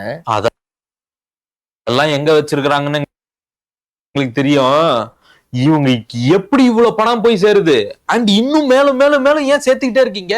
பத்த மாட்டேங்குது. எங்கங்க பத்தத? யாருக்குங்க? ஏங்க இவ்வளோ காசு சுரண்டி வச்சுக்கிட்டு சந்திரமண்டலத்தில் போய் பில்டிங் கட்ட போறீங்க? எவ்வளோ பணங்க வேணும் ஒரு ஆள் வாழ? ஒரு தலைமுறை ஒரு 10 தலைமுறைக்கு காசு வேணும்னா கூட ஒரு 100 கோடி போதுங்க. இதெல்லாம் வெக்கமாவே இல்லையா உங்களுக்கெல்லாம்? சோறு தான் தின்றீங்களா, வேற ஏதாவது தின்றீங்களா? இங்க பத்த போது யாருக்காக வைக்கிறீங்க? புரியலங்க எனக்கு. அடுத்த தலைமுறைக்கு. இவ்வளவா? அடுத்தடுத்த தலைமுறைக்கு. எதுவுமே நிலைக்காதுங்க. ஒரு காமன் சென்ஸ் வேணாவாங்க. எதுவுமே நிலைக்காதுங்க. இந்த தலைமுறையிலேயே உலகம் அழைச்சிரும்னு சொல்றாங்க. இவன் அடுத்த தலைமுறை அடுத்த தலைமுறையா? பொய்யா இருக்கும் போதெல்லாம் இந்த 10,000 கோடி 5,000 கோடி இதெல்லாம் பொய்யா இருக்குமா? நீங்களே சொல்லும் போது தோணுது. ஒரு தலைமுறையில ஒருத்தன் ஆசைப்பட்டு ஒரு 10 கார் வாங்கணும்னாலும் 10 கோடி 20 கோடி ஆகும். வாட்சு, துணி, மணி எல்லாம் டெய்லி ஒண்ணு போட்டா கூட வாழ்நாள் முழுக்க செலவு பண்ணா கூட 100 கோடிக்கு மேல செலவு பண்ண முடியாது. அப்ப என்னத்தை தான் பண்ணுவான்? லட்சம் கோடி வச்சிருக்கிறீங்க. எதுக்குங்க வச்சிருக்கிறீங்க? எனக்கு புரியலங்க. எனக்கு சீரியஸா புரியலங்க. மக்கள் எல்லாம் எவ்வளவு கஷ்டத்துல இருக்காங்க. நீங்க ஏன் கொண்டு போனீங்க? நீங்க நியாயமா சம்பாதிச்சோம், நாங்க வந்து கம்பெனி நடத்துறோம், நாங்க அதுல வேர்வை சிந்தி சம்பாதிச்சிருக்காங்க. ஓசி லத்தை சாப்பிடாதீங்க, ஓசி பஸ்ல போகாதீங்க, உழைச்சு சம்பாதிங்க. உழைச்சு சம்பாதிக்கிறாங்க பாத்தீங்களா டிஎம்கே? அப்படி இருங்க. Set a good example for the future generation. DMK கொத்தூஸ் மாதிரி இருங்க. அதுல இருந்து நியாயமான வருமானம் தான் எங்களுக்கு வருதுன்னா அப்படி கிடையாது. நீங்க வந்து ஒரு ப்ரொடக்ஷன் ஹவுஸ் வச்சிருக்கிறீங்கன்னா, நீங்க ஆட்சி அதிகாரத்துல இருக்கிறீங்கன்னா, ஒரு புதுசா வர ஒரு டைரக்டரோ இல்ல நல்ல படம் பண்ணியிருக்கிற ஒரு டைரக்டரோ உங்ககிட்ட தானே வருவான் ஃபர்ஸ்ட் ஆப்ஷனா. அதுல வர லாபம் உங்களுக்கு தானே வரும். இங்கே தமிழ் ஃபிலிம் இண்டஸ்ட்ரியே டிஸ்பேண்ட் பண்ணுங்க. இந்த ஃபுல்லாக வந்து இந்த ரெட் ஜெயிண்ட்டு சன் பிக்சர்ஸ்னு ஃபுல் டாமினேஷன் இருக்குது. நான் கேள்விப்பட்ட வரைக்கும் நிறைய படத்தை ரிலீஸே பண்ண விட மாட்டேங்கிறான். ஒரு மாஃபியா மாதிரி தமிழ் ஃபிலிம் இண்டஸ்ட்ரியை வந்து கண்ட்ரோல் பண்ணி வச்சுருக்காங்கன்னு கேள்விப்பட்டேன். இது எல்லாத்தையும் வந்து லெவல் பிளேயிங் ஃபீல்ட் ஆக்கி விட்ருங்க. இந்த மாதிரி ஒரு குடும்பத்தில் இருக்கிற டாமினேஷனு, அவனை எதிர்த்தானா நீங்கள் வந்து படத்தை ரிலீஸ் பண்ண முடியாது, எந்த தேட்டர்லேயும் படம் ஓடாது, இதெல்லாம் வந்து ஸ்டாப் பண்ணிடுங்க. தமிழ் ஃபிலிம் இண்டஸ்ட்ரியை டெமோக்ரட்டைஸ் பண்ணுங்கள். யார் வேணால் படம் எடுக்கலாம், யார் வேணால் ரிலீஸ் பண்ணலாம், எல்லாத்தையும் கொண்டு வாங்க. அப்ப அதிகாரத்தை வச்சு நீங்க வந்து உங்களுக்கான லாபத்தை நீங்க அதிகரிச்சுக்கிறீங்கன்னு தானே அர்த்தம். இந்த ஒரு புரிதல் கூட இல்லாம இவங்க வந்து சமூக நீதியை பத்தி எப்படிங்க பேசுறாங்க? அசிங்கமே இல்லாம பாதிக்கப்பட்டவனே இந்த ஃபேஸ் பார்த்தீங்கன்னா டாக்டர் ராஜசேகரோட face, it is a face of disgust. வெக்கமே இல்லாமல் சோஷியல் ஜஸ்டிஸ். உங்களுக்கும் டிஎம்கேக்கும் சோஷியல் ஜஸ்டிஸ்க்கும் 1,00,000 கிலோமீட்டர் தூரங்க. ஏங்க தலித்து ஆளுங்களை கவர்மெண்ட்டுக்குள்ளே சேர்க்க மாட்டேங்கிறான், மினிஸ்ட்ரி பதவி கொடுக்க மாட்டேங்கிறான், பெண்களுக்கு மினிஸ்ட்ரி பதவி கொடுக்க மாட்டேங்கிறான். இவன் எங்கங்க சோஷியல் ஜஸ்டிஸு? என்னங்க இந்த பார்ட்டியை வச்சு கொண்டாடுறீங்க? கருமம். பேச வைக்கிறாங்க பாருங்க, அதுதான் இன்னும் கொடுமை. ஐ எம் ப்ரௌட் கொத்துன்னு சொல்றான் பாருங்க, அவன் தான் பாதிக்கப்பட்டவன். அப்படியே நடுமண்டல நச்சுன்னு அடிச்சு போய் உக்காரு அப்படின்னு சொல்லுங்க அப்படின்னு சொன்னா இவெல்லாம் அப்படிதான் டீல் பண்ணோம். ஏன்னா இதுக்கெல்லாம் ஆப்வியஸாக நடிக்கிறாங்க. ஒரு காசு கொடுத்துருக்கான், இவ்வளோ காசு கொடுத்துருக்கான், அப்படி ஆக்ட் பண்ணுன்னு சொல்கிறான், அது மாதிரி பண்ணுறாங்க. இந்த கொத்தூசு எல்லாம் அப்படியே பெரிய காமெடி பண்ணுறதான்னு நினைப்பாடு, அப்படியே பெரிய என்ன சொல்கிறது, அப்படியே பிளேயிங் த பார்ட்டுன்னு பெரிய சீனு. இதுதான் உன் லெகசி, இதுதான் நீ காட்டியிருக்க நீ தமிழ் மக்களுக்கு, இதுதான் உன் கல்வெட்டில் எழுதுவாங்க. இப்படி தான் ஒருத்தன் இருந்தான், திருட்டு பய, திருட்டு கட்சி, ஃப்ராடு பண்ணினேரு நீ. அப்படியே எண்டிங் வேற எங்கேயோ போவோம் பாரு. நீ வந்து தலைமுறையா நீ வந்து ஒருத்தனுக்கு கீழே கை கட்டி வேலை செய்யறனா அதுக்கு இவங்க தான்டா காரணம். அதுல என்னடா பெருமை உனக்கு? அடிமையா இருக்கிறதுல பெருமைப்படுற ஒரு கேவலமான சமுதாயத்தை உருவாக்கி வச்சிருக்கிறத தவிர இவங்களுடைய சமூக நீதியில என்ன பண்ணாங்க? மற்றவங்களால பண்ண முடியாதுல்ல, அது ஒரு பெரிய அச்சீவ்மெண்ட் தானே. மற்றவங்களாம் கேள்வி கேட்பான், நறுக்குன்னு கேட்பான். இப்ப நீங்க எவ்வளவு கேள்வி கேட்குறீங்க? இந்த மாதிரி கேள்வி கேட்கறவங்க ஃபுல்லா அந்த இது வந்து ஒரு அபரேஷன் இன் தமிழ்நாடு பாலிடிக்ஸ். டிஎம்கே வின் பண்ண வந்து இட் இஸ் அ அபரேஷன் சொல்லுவேன். அது இந்த மாதிரி நடந்திருக்கவே கூடாது. ஒரு லாஸ்ட் பீரியட் 5 வருஷம் நாடுல வந்துட்டான் அப்படின்னா நாங்களாம் எப்படி அரசியல் பண்றதுன்னு யோசிப்பாங்களா திமுகல? இனி அதுக்கான காலம் இல்லையே, மாறிடுச்சே, காலம் மாறிடுச்சே. இல்லையே, இன்னும் ஜென்சி கொத்து டிஎம்கேலாம் இருக்குது. அதெல்லாம் ஒன்னும் செல்ஃப் எடுக்காது. அதுவும் அது எல்லாம் வந்து துட்டு பணம் கொடுத்து சேர்த்த கூட்டம். இன்னைக்கே அவன் பணம் கொடுக்கல, பணம் இல்லைன்னு போயிடுச்சுன்னு வச்சுக்கோங்க, டிவிக்கே வந்து எல்லாம் அவன் பணத்தெல்லாம் கஜானாவுக்கு மாத்திருச்சுன்னு வச்சுக்கோங்க, எல்லாம் தெரிச்சு ஓடுவாங்க. ஒருத்தர் இருக்க மாட்டான். அந்த கொத்தூசு பொத்தூசு எல்லாம் எப்படி தெரியுமா? இவன் டிஎம்கே கிட்ட காசை வாங்கிட்டு ஐபேடை வாங்க வேண்டியது, ஐஃபோன் வாங்க வேண்டியது, இப்படி தான் சுற்றிக்கிட்டு இருக்கு. இதுதான் இந்த குரூப் தான். இதெல்லாம் கஞ்சா அடிக்க வேண்டியது, டி பார்ட்டிக்கு போக வேண்டியது, செல்ஃப் எடுக்க. அன்னைக்கு டிஎம்கே வந்து ஃபங்க்ஷனிங்ல ரன்னிங்ல வச்சு வாழ்க வளமுடன் அப்படின்னு ஏன் சொல்றாங்க? வாழ்க வளமுடன்னா அவன் மக்கள்கிட்ட கொள்ளையடிச்சு அவன் கொத்தடிமைகளுக்கு கொடுப்பான். அதான் வாழ்க வளமுடன். வச்சிருக்கிறதே செல்ஃப் அடிச்சு வண்டியை ஓட்டுறதே ஜென்சி டிஎம்கே தான். அந்த அளவுக்கு ஆயிடுச்சு இன்னைக்கு டிஎம்கே. சோத்துக்கு வழி இருக்கான்னு கேட்பேன். இருக்கிற முன்னாள் அமைச்சர்களுக்கு எல்லாம் கூட பெரிய வேலையே கிடையாது. இன்னைக்கு டிஎம்கே சேர்த்து வச்சவங்க எல்லாம் அப்படியே உட்காந்துட்டு இருக்காங்க. நீங்க எல்லாம் போயிட்டு சண்டை போட்டுக்கிட்டு இருக்கீங்க. எதுக்கு? டெமோக்ரஸில ஒரு சேஞ்ச் வருதுன்னா அது நல்லது. அது உங்களுக்கு புரியலையா? இப்ப எனக்கு இதுல என்னங்க லாபம் இருக்கு சொல்லுங்க? தலைக்குள்ள மூளைன்னு ஒண்ணு இருந்தா நீ வந்து டிஎம்கேக்காக ஒரு துரும்ப கூட தூக்க மாட்டேன். அறிவு இருக்கிறவன், மானம் இருக்கிறவன், மனுஷனா இருந்தா இந்த டிஎம்கேக்கு நீ நடிக்க கூட மாட்டே. நீ அவன் காசே கொடுத்தா கூட எனக்கு வேணாம், உன் கட்சிக்கும் எனக்கும் சம்மந்தம் இல்லைன்னு விட்டு போயிடுவேன். அவன் மக்களை போட்டு சிதைக்கிறான். அவன் is literally through his dysfunctional and disgusting politics, he's crushing the people of Tamil Nadu under his boots. DMK ADMK இல்லாம ஒரு புது கவர்மெண்ட் வந்திருக்கு. இதுதான் மாற்றத்திற்கான ஆரம்பம். இது வந்து இட்ஸ் a very good. இனிமேல்ட்டு இதுதான் நிலையே, இதுதான் வந்து பெஞ்ச்மார்க்கு, இதுதான் ஸ்டேட்டஸ் கோ. பழைய ஸ்டேட்டஸ் கோ வந்து அடிச்சு உடைச்சாச்சு. இப்போ இதுதான் ஸ்டேட்டஸ் கோ. இதுக்கு மேலே தான் இருக்கணும் இனிமேல்ட்டு, இதுக்கு கீழே போக முடியாது. சேஞ்ச். இது மாற்றமே இல்ல, ஏமாற்றம் அப்படின்னு சொல்றாங்களே. இப்ப டிஆர் பாலு வந்து அண்ணாமலை மேல ஒரு கேஸ் போட்டிருந்தாரு. ஆமா, மான நஷ்ட வழக்குன்னு நினைக்கிறேன். வாபஸ் வாங்கிட்டாரு. ஆர்எஸ் பாரதி அந்த டிஆர் பாலு அவன் ஒரு ஃப்ராடு. அவன் டிஎம்கே கிட்ட காசை வாங்கிட்டு பெரிய டிஎம்கே எதிர்க்கிற மாதிரி நடிக்கிறான். கூட அடிக்கடி அந்த கேஸுக்கு உள்ள போயிட்டு வருவாரு. வயசாயிடுச்சுங்க, இதுக்கப்புறம் எதுக்கு போயிட்டு வருவார். வாபஸ் வாங்கிட்டான். ஆர்எஸ் பாரதி அதுக்கப்புறம் வந்து பிரஸ் மீட் வச்சாரு. ஏன் ஒரு கேள்வி கூட அவரை பார்த்து கேட்கல, ஏன் வாபஸ் வாங்கினீங்கன்னு? அது அப்ப அந்த ரிப்போர்ட்டுங்க அடி மேல அடி விழுந்துகிட்டே இருக்கும் கண்டினியூஸா. முதல்ல உன ஆட்சியில இருந்த பெரிய பருப்பு அப்படின்லாம் பயந்துட்டு இருந்தாங்க. இப்போ எவனும் பயப்பட மாட்டான். உனக்கு எதிராக மக்கள் எல்லாருமே திரண்டி வருவாங்க. நியூஸ் சேனல்லாம் அடிக்கும்ல போட்டவங்கள, எவன்கிட்ட எல்லாம் காசு வாங்கிருக்க, எவனெல்லாம் ஏமாத்திருக்க, எவனுக்கு எதிராக என்னென்ன பண்ணிருக்க, கொலை கூட பண்ணுவேன் நீ, அது கூட தெரியும். நான் சொன்ன கேள்வி தாண்டி எதிர வேற எதை கேட்டேன். ஐயா தான் சொல்லியிருந்தாரு முன்னாடி, இந்த கேள்வி அந்த கேள்வி தான் கேட்கணும்னு. பயம். எதிர்கட்சியில இருக்கிறாங்க, முன்னாள் முதல்வர் தோத்தாலுமே உங்களுக்கு பயம், மீடியாக்கு பயம். ஆமா, இப்ப பொதுமக்கள் எப்படிங்க டெமோக்ரஸில பேசுறதுக்கான தைரியம் வரும்? அதனாலதான் எல்லாருமே வந்து இன்னைக்கு வரைக்கும் ஒரு பெரிய பொய்யை சொல்லி உருட்டிக்கிட்டு இருக்கிறாங்க. குழந்தைங்க சொன்னாங்க, பேரன் சொன்னான், பேத்தி சொன்னான், அதனால ஏங்க டிஎம்கே மினிஸ்டர்ஸ் எல்லாம் வந்து ஏதாவது உடம்பு முடியலன்னா சிங்கப்பூர் அமெரிக்கான்னு போறாங்க. ஏங்க அப்போலோவில் சேர வேண்டியதாங்க. பிரதாப் ரெட்டி சார் தான் சூப்பராக நடத்துகிறாரு ஹாஸ்பிட்டலு. அப்போலோவில் போய் சேர்ந்தோன்னா உடனே சிகிச்சை வாங்கி எஸ்கேப் ஆகி வந்துடலாம் இல்லைங்க.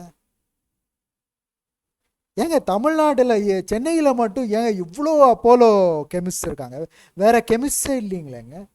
முதல்லலாம் அவ்வளோ நிறைய வேறு வேறு நாராயணப்பா ஃபார்மசி, உந்தந்த 1008 ஃபார்மசி. இப்போ எங்கே பார்த்தாலும் அப்போலோ இருக்குது. அது என்னங்க அந்த கணக்கு? என்ன குத்தகைக்கு விட்டுருக்கீங்களா அப்போலோக்கு, அப்போலோ குரூப்புக்கு, பிரதாப் ரெட்டிக்கு? உங்களுக்கும் பிரதாப் ரெட்டிக்கும் என்ன கனெக்ஷனு டிஎம்கேக்கும்?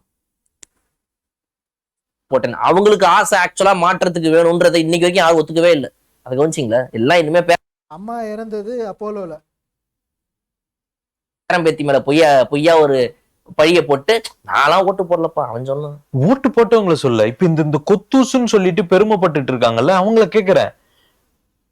தோத்த ஒரு கட்சியை சேர்ந்த ஒருத்தர்கிட்ட பிளேட்டண்டா நீங்க போட்ட கேஸ வாபஸ் வாங்கியிருக்கீங்க. நீ காம்ப்ரமைஸ் பண்ணியா அப்படின்னு கேட்டிருக்கணும்ல. காம்ப்ரமைஸ் ஆயிட்டீங்களா? கேட்டிருக்கணும். பிரஸ் கேட்கல. கேட்கறதுக்கான தைரியம் பிரஸுக்கு வர மாட்டேங்குது. இதுக்கு முன்னாடி இப்ப வரங்க, போன வாரம் வரைக்கும் சிஎம் அவரை வந்து பிரஸ் மீட் பண்ண சொல்லு. பிரஸ் மீட் பண்ண என்ன? பிரஸ் மீட் பண்ண நீ என்ன கேள்வி கேட்ப? அதான் ஜேர்னலிஸ்ட்னு சொல்லி கொஞ்சம் கொத்தடிமைகளை வச்சு அவர் ஃபேமிலியை பற்றி கேட்பாங்க. ரொம்ப அசிங்கமாக கேட்பாங்க. அவங்களுக்கு தெரியதெல்லாம் வந்து பிலோ த பெல்ட் அடிக்க வேண்டியது. காசை கொடுத்துட்டு அசிங்கமாக கேள்வி கேட்க வேண்டியது. என்ன அவரை கன்ஸ்ட்ரக்டிவாக பேசணும், ஆட்சியில் என்ன பிரச்சனை, அதை பற்றி பேச மாட்டாங்க. சிஎம் கிட்ட பிரஸ் மீட் பண்ணும்போது என்ன கேள்வி கேட்ட? முதல்ல வந்து சிஎம் பேச மாட்டேங்கிற, வாயத்துறங்க சிஎம் சார், வாயத்துறங்க சிஎம் சார்ன்றதுக்கு அவர் பேசினாரு. நீங்கள்லாம் வந்து சபையை விட்டு ஓடி போயிட்டீங்க. அடுத்து அவர் ஏதாவது ப்ரெஸ் மீட் வச்சு அதில் ஏதாவது சம்பவம் ஆயிடுச்சுன்னு வச்சுக்கோங்க, அப்புறம் நீங்கள் ஊரை விட்டே ஓடி போய்ட்டு நிலைமை வருமே. எல்லாமே ஒரு லெஜிஸ்லேட்டிவ் அசம்பிளிக்குள்ளே வந்து கொடுத்த அடி போகாமல் இப்போ நீங்கள் வந்து ப்ரெஸ்ஸுக்கும் அடி விடணுமா? ஏங்க இப்படி வாயை கொடுத்து புண்ணாக்கிக்கிறீங்க? கிளைமேட் நல்லா இருந்துச்சா? ஊட்டிக்கு போனீங்களே, எப்படி இருந்தது? குளுன்னு இருந்துச்சா? கூலி படம் பாத்தீங்களா? இதெல்லாம் கேட்டிருந்தீங்க. இதுதானே கேட்டுட்டு இருந்தீங்க. வேற என்ன கேட்டீங்க? அதுக்கு மேல கேட்க கூடாதுன்னு மேலிடத்துல இருந்து சொல்றாங்க. அவங்க டீல் பண்ணிக்கிறாங்க. வேற என்ன கேட்டிருக்கணும்? நிதி ஆயோகுக்கு 4 வருஷம் மீட்டிங்ல 3 வருஷம் போலியே, இந்த வருஷம் மட்டும் ஏமன் போனேன்னு கேட்டிருக்கணுமா இல்லையா? கேட்டிருக்கணுமா இல்லையா? ஏன் பிரஸ் கேட்கவே இல்ல? பயம். அப்புறம் இன்னைக்கு டெமோக்ரஸில ஒரு சேஞ்ச் வந்திருக்குல்ல, யார் எது பண்ணாலும் கேக்குறீங்கல்ல, மினிஸ்டர்ஸ் கரெக்டா பண்ணா கூட கேள்வி கேக்குறீங்கல்ல, பிரஸ்ஸே நேரடியா போயிடுறாங்க மினிஸ்டரை பாக்குறதுக்கு. கேள்வி கேக்குறீங்கல்ல, அத வந்து ப்ரொபகண்டா பண்றீங்கல்ல, அந்த மினிஸ்டருங்க பதிலும் சொல்றாங்க. கரெக்ட். அந்த சுதந்திரம் இன்னைக்கு கிடைச்சிருக்குல்ல, இன்னைக்கு தாங்க இது வந்து டெமோக்ராட்டிக் ஸ்டேட்டாவே மாறி இருக்கு. இத்தனை நாள் இல்லைங்க. இந்த புரிதல் கூட இவனுங்களுக்கு இல்லாம இதுல வந்து பெருமைப்பட்டுக்கிட்டு அவங்களுக்கு பேர் என்ன தெரியுமாங்க? டெமோக்ரஸி கிடையாது. இதுக்கு முன்னாடி இருந்த ஆட்சி பேர் வந்து கிளப்டாக்ரஸி. கிளப்டோமேனியாக்னு சொல்லுவாங்களா, அது மாதிரி கிளப்டாக்ரஸி. புது டவ் திருட்டு ஆட்சி. முட்டு கொடுத்துக்கிட்டு என்ன சாதிக்க போறீங்க? என்ன சாதிக்க போறீங்க? ஏதாவது ஒரு விஷயத்துல ஆக்கப்பூர்வமான அரசியலை இந்த நாள் வரைக்கும் 50 நாளா திமுக எதிர்கட்சியா இருக்குது இல்ல, 50 நாள்ல ஆக்கப்பூர்வமான விஷயம் ஒண்ணு செஞ்சிருக்குதா? ஒண்ணு. இந்த கவர்மெண்ட் வந்து ஓகே, புது கவர்மெண்ட், உங்களுக்கு தெரியுது புது கவர்மெண்ட், இது வந்து அவுட் ஆஃப் சிலபஸ் ஆயிருச்சுங்க. இந்த மாதிரி ஒரு கவர்மெண்ட், இந்த மாதிரி ஒரு சீஃப் மினிஸ்டரு, இந்த மாதிரி ஒரு மினிஸ்டர்ஸ், இவ்வளோ ஒரு யங் கேபினெட்டு, இவ்வளோ வந்து அக்கறை எடுத்து நாட்டை டெவலப் பண்ணணும், ஸ்கூல்ஸ் எல்லாம் டெவலப் பண்ணணும், ஒரு ஹானஸ்ட் கரப்ஷன் ஃப்ரீ கவர்மெண்ட் கொடுக்கணும், இந்த மாதிரி ஒரு ஆட்சி வந்து பார்த்ததே கிடையாது. அப்போ எல்லாமே does not compute, out of syllabus ஆயிடுச்சு. அப்போ ஒன்றுமே தெரியல, அப்படியே தலையை சொரியிறாங்க. என்னடா பண்ணுறது, இவங்களை என்ன பண்ணி தான் இவங்களை குத்தம் சொல்கிறதுன்னு தெரியல. அப்போ என்னென்னா அடித்து விட வேண்டியது, கொத்தூசை வச்சுக்கிட்டு, கொத்தடிமையில் வச்சுக்கிட்டு என்ன வேணால் அடித்து விட வேண்டியது. இல்லாததும் பொல்லாதும் சொல்லி தேவையில்லாத அசிங்கமாக பர்சனல் அட்டாக்ஸ்லாம் பண்ணி, இதுதான் இவன் அரசியல், இதுதான் இவன் ஸ்டாண்டர்ட், இதுதான் இவன் பொழப்பு. ஓகே. நீங்க அரசியல் சார்ந்த 1000 விமர்சனம் வைங்க சார், நான் தப்பே சொல்ல சார். நீங்க என்ன வேணா விமர்சனம் வைங்க சார். அவரு வந்து இப்படி பண்ணிட்டாரு, அப்படி பண்ணிட்டாரு, இதை பண்ணல அதை பண்ணலன்ட்டு நீங்க வந்து கல்யாணமா போய் ஒப்பாரி வைங்க. அதை பத்திலாம் கவலை கிடையாது. It is your right to talk, பேசுங்க. ஆனா ஆக்கப்பூர்வமா ஒரே ஒரு விஷயமாவது இந்த மக்களுக்காக பண்ணீங்களா? என்ன பண்ணீங்க? 60 நாள்ல இந்த ஆட்சி கலைஞ்சிரும், நம்ம தான் திரும்ப சிஎம் ஆயிடுவோம், இப்ப நடந்துட்டு இருக்கிற ஆட்சியே நம்ம அப்படியே கனவு கண்டுக்கிட்டே இருக்க வேண்டியதுதான். பூனை வந்து அப்படியே கண்ணை மூடிடுச்சுன்னா உலகமே இரண்டி போச்சுன்னு நினைக்குமா, அந்த மாதிரி ஆட்சி கலைஞ்சிரும், ஆட்சி கலைஞ்சிரும், 3 வருஷம் ஆச்சா ஆட்சி கலைஞ்சிரும், 4 வருஷம் ஆச்சா ஆட்சி கலைஞ்சிரும், 20 வருஷம் ஆச்சா ஆட்சி கலைஞ்சிரும். நம்ம இன்னும் ஆட்சிக்கு வர ஒரு சூழ்நிலையே வரமாட்டேங்குது. ஆட்சி தான் நம்மளுடைய துணையில தான் நடந்துட்டு இருக்குது. நம்ம கூட அந்த நான் நினைக்கிறேன் இன்ப நிதி கூட வர முடியாதுன்னு நினைக்கிறேன் இனிமேல்ட்டு. கட்சிகளாம் அங்க போயிட்டாங்க. அதை விட எல்லாத்துக்கும் மேல வந்து இப்பதான் நானே உணர்ந்தேன், நம்மளுடைய திட்டங்கள் தான் இன்னுமே வந்து இங்க செயல்படப்பட்டு இருக்குது. அப்ப நான் தானே முதல்வர் அப்படின்னு ஆக்கப்பூர்வமா பேசிட்டு. ஆக்கப்பூர்வமான ஒரு பாசிட்டிவ் ரிஃபார்மேஷன் இங்க நடந்துகிட்டு இருக்கு. இங்க வந்து ஊழல் வந்து இல்லைன்னு சொல்லி இருக்கிறாங்க, அதை நாங்க வரவேற்கிறோம் சொன்னீங்களா? லஞ்சம் வாங்காதீங்கன்னு சொல்லி இருக்கிறாங்க. ஒருத்தர் வந்து நாட்டுக்கு ஏதோ நல்லது பண்றாரு, சரி அவருக்கு இருக்கிற வரைக்கும் தோள் கொடுப்போம், நல்லது செய்யற வரைக்கும் தோள் கொடுப்போம். அவங்க ஏதாவது தப்பு செஞ்சாங்கன்னா, ஏதாச்சும் மிஸ் ஆச்சுன்னா அதை வந்து தட்டி கேட்போம். இப்பயாச்சும் திருந்தி நம்ம அவங்களுக்கு இணையா நம்மளும் வந்து மக்கள் பணியில இறங்குவோம், போட்டி போட்டு வேலை செய்வோம். அதெல்லாம் கிடையாது. சேம் ஓல்டு டைனோசர் திருப்பியும் ப்ரீ ஹிஸ்டாரிக் டைம்ஸ்க்கே போகுது. அது தெரிஞ்சதெல்லாம் அசிங்கமா பேசுறது, பிலோ த பெல்ட் அடிக்கிறது, தேவையில்லாம குத்தம் சொல்றது, கொத்தடிமைகளை வச்சு சீன் போடுறது. மாறி வாங்கடா, திருந்துங்க. டிவிகேல இருந்து எத்தனை முறை ஒவ்வொரு மினிஸ்டர்ல இருந்து சிஎம் வரைக்கும் எவ்வளவு அறிக்கை வந்து எங்க கட்சியை சார்ந்து யாராவது கவர்மெண்ட் அபிஷியல்ல வந்து இன்ஃபுளுன்ஸ் பண்ண ட்ரை பண்ணாங்கன்னா டு நாட் என்கரேஜ் தம்ங்கிறத ஓப்பனா சொல்லி இருக்கிறாங்க. இது வரைக்கும் டிஎம்கேல இருந்து ஒருத்தர் இந்த மாதிரி சொல்லியிருக்காங்களா? நம்ம ஆளுங்களும் அந்த மாதிரி யாரும் பண்ணக்கூடாது, இன்ஃபுளுன்ஸ் பண்ணாதீங்க, லஞ்சம் கொடுத்து வேலையை சாதிக்கணும்னு நினைக்காதீங்க அப்படின்னு ஒரு வார்த்தை சொல்லியிருப்பாங்களா? வச்சிருக்கிறீங்கல்ல, இத்தனை எம்எல்ஏ வச்சிருக்கிறீங்கல்ல, அவங்க எல்லாம் பண்ண மாட்டாங்களா? எம்எல்ஏவோட மச்சாங்கள் எல்லாம் பண்ண மாட்டாங்களா? தம்பிகள் எல்லாம் பண்ண மாட்டாங்களா? பண்ணிட்டு தானே இருக்காங்க. ஒரே ஒரு முறை ஒரு பேச்சுக்காவது சொன்னீங்களா? பாரம்பரியம் கெட்டு போயிடும்ல. ஏன்னா உங்களுக்கு இப்படியே இருக்கணும், இப்படியே ஊறிக்கிட்டே இருக்கணும். இதுக்கு நீங்க கார்பரேட் கம்பெனி எல்லாம் கூப்பிட்டு 180 கோடி பட்ஜெட் ஒதுக்கி ஆட்சியை கவிழ்க்கிறதுக்கு இல்ல எவ்வளவு மோசமாயிடுச்ச நிலைமை. கார்ப்பரேட் கம்பெனிக்காரன் எவனுமே வரமாட்டேங்கிறான். மல்டிநேஷ்னல்லாம் தமிழ்நாடு ஒதுக்கிட்டான். இது வந்து டோட்டலி கரப்ட் அண்ட் ரொம்ப ஒஸ்ட்டு ஆட்சின்னு அவனுக்கு தெரிஞ்சு போச்சு.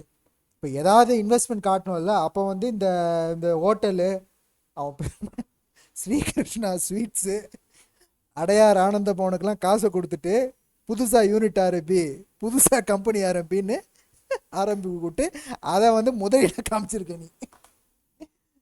அப்படி போகுது உன் அழகு. ஆந்திரா அவன்லாம் வந்து நிசானு பெரிய பெரிய கம்பெனி மல்டிநேஷ்னல்லாம் இழுத்துட்டு இருக்கான் வேலை வாய்ப்புக்கு. இங்கே வந்து முதல்ல தமிழ் மக்களோட கல்வி தரத்தை நாசம் பண்ணிட்ட, அப்புறம் அவன் காசையும் அடிச்சிட்ட. ஆக மொத்தம் தமிழனோட வேட்டியை உருவாமல் விட்டது ஒன்று தான், அதை கூட உருவிடும் நீ. சதி பண்ணுவீங்க. இல்ல இப்ப ஃபைனல் அட்டம்ப்டே என்ன அப்படின்னா வந்து டிவிகேவும் நம்மள மாதிரி ஒரு ஊழல் கட்சி தான். இப்ப நம்ம ஊழல்ன்றது ஒத்துக்கிறது கூட இப்ப ரெடி. ஆமா நான் ஊழல் பண்ணேன் அப்படின்னு ஒத்துக்கலாம். பட் ஆனா இன்னொரு முறை டிவிகே 2031 ஜெயிச்சிடக்கூடாது. அப்ப அதுக்கு ஒரே வழி டிவிகேவும் ஒரு ஊழல் செய்யும் கட்சி தான்றதை என்ன மாதிரி நம்ம ப்ரொபகேட் பண்ணலாம். இப்ப நீ ப்ரொபகேட் பண்ணிட்டே இருப்பா, ஆனா மக்கள் வந்து இந்த சேஞ்ச வந்து உணர ஆரம்பிச்சிட்டான்ல. 2000 ரூபாய் பாக்கெட்ல இல்லாம தாசில்தார் ஆபீஸ்க்கு போறாங்களே. பட்டா வந்து நேத்து ஒரு இன்டர்வியூ பார்த்தேன், ஒரு லேடி பேசுறாங்க, எப்பயோ நடந்ததுங்க, இது கோர்ட்ல எல்லாம் போயிட்டு இந்த இடத்த வந்து சுடுகாட்டுக்காக எடுத்துட்டாங்க. நேத்திக்கு ஆபீஸ்ல இருந்து மினிஸ்டர் ஆபீஸ்ல இருந்து போன் போட்டு கூப்பிட்டு மா ஜியோ ரெடியா இருக்கு வந்து வாங்கி போங்கம்மான்னு சொல்றாங்க, நாங்க கேட்காமையே. இதுல சேஞ்சு.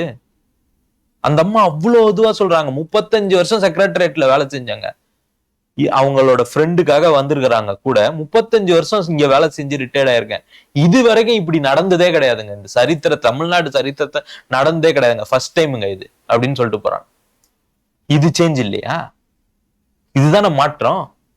எத்தனை பேரு பெண்டிங், லாங் பெண்டிங்னு போட்டு வச்சு இந்த பட்டாலாம் 1 ரூபாய் காசு கேட்காம கூப்பிட்டு குத்துட்டாங்க சார்னு எவ்வளவு பேர் சொல்றாங்க. கண்கூடா பாத்துக்கிட்டு இருக்கோம்ல. இப்ப இது செய்யக்கூடிய விஷயம் தானே. ஏன் இத்தனை வருஷமா நீங்க எல்லாம் பண்ணல? இதெல்லாம் அத்தியாவசிய தேவை கிடையாதா? இதெல்லாம் அடிப்படை உரிமை கிடையாதா? அப்ப இந்த மக்களோட அடிப்படை உரிமை தான் என்ன? உங்களுக்கு முட்டு கொடுக்கறது, உங்க குடும்பத்தை தாங்கி பிடிக்கிறது. ஸ்டாலின் தான் வராரு பாட்டு பாடணும், வீட்டில் பாட்டு பாடிக்கிட்டே இருக்கணும். அவன் கொள்ளையடிச்சுக்கிட்டே இருப்பான், நீ வீட்டில் வந்து மிச்சர் தின்னுக்கிட்டு பாட்டு பாடிட்டு உட்காரு. அப்புறம் வந்து நாங்கள் உதயண்ணாவோட கொத்தூஸ், வி ஆர் ப்ரௌடு கொத்தூஸ்ன்னு சொல்லிட்டு. இதை தாண்டி வேற அவங்களாம் அசிங்கமாகவே இல்லையாடா இந்த மாதிரி அரசியல் பண்ணுறதுக்கு? இது பேர் அரசியலா? என்ன பண்ணிட்டீங்க சார்? நான் இதுக்குள்ள இந்த எலெக்ஷனுக்கு முன்னாடியே நான் சொல்லியிருக்கேன், ஃபர்ஸ்ட் டைம் ஆண்டர்பிரனரா ஒருத்தன் குடும்பத்துல இருந்து கஷ்டப்பட்டு உழைச்சி வந்து ஒரு தொழில் ஆரம்பிக்கிறான்னா அவனுக்கு திமுக ஆட்சியில இருக்கக்கூடாதுன்னு தான் நினைப்பான். அவ்வளோ ப்ரெஷரும் அவ்வளோ பிரச்சனையும் அவன் சந்திப்பான். இது வந்து ஃபர்ஸ்ட் ஃபேமிலி தான் இதை பண்ணுதுன்னு நான் சொல்லல, கிளையில இருக்கக்கூடிய லோக்கல்ல இருக்கிறவங்க கூட பண்ணுவான். ஒரு சின்ன வீடு கட்டணும்னா கூட நீங்க அவனுக்கு பணம் கொடுக்காம கட்ட முடியாது. கரண்ட் எடுக்கணும்னா கூட அவனுக்கு பணம் கொடுக்காம எடுக்க முடியாது. வாட்டர் சப்ளை வேணுமா பணம். இது எல்லாத்துக்கும் அங்க இருக்க லோக்கல் கவுன்சிலர்ல இருந்து அங்க இருக்கக்கூடிய வட்டச்செயலாளர்ல இருந்து நீங்க கவனிக்காம இங்க வேலையே நடக்காது. இல்லையா அதை நிறுத்துறதுக்கு 100 வழி அவன் வச்சிருப்பான். கார்பரேஷன்ல அவன் கேஸ் ஃபைல் பண்ணுவான், நீ வந்து ரோட்ல மண்ணை கொட்டிட்டேன்னுவான். வீடே ரோட்ல தான்டா கட்டுறோம், கொஞ்சோண்டு ரோட்ல கொட்டினாதான்டா எங்களால கட்ட முடியும்னு சொன்னா அதெல்லாம். பள்ளிக்கரணை சதுப்பு நிலத்துல வந்து பிரிகேடுக்கு வந்து அப்ரூவல் கொடுப்பான்.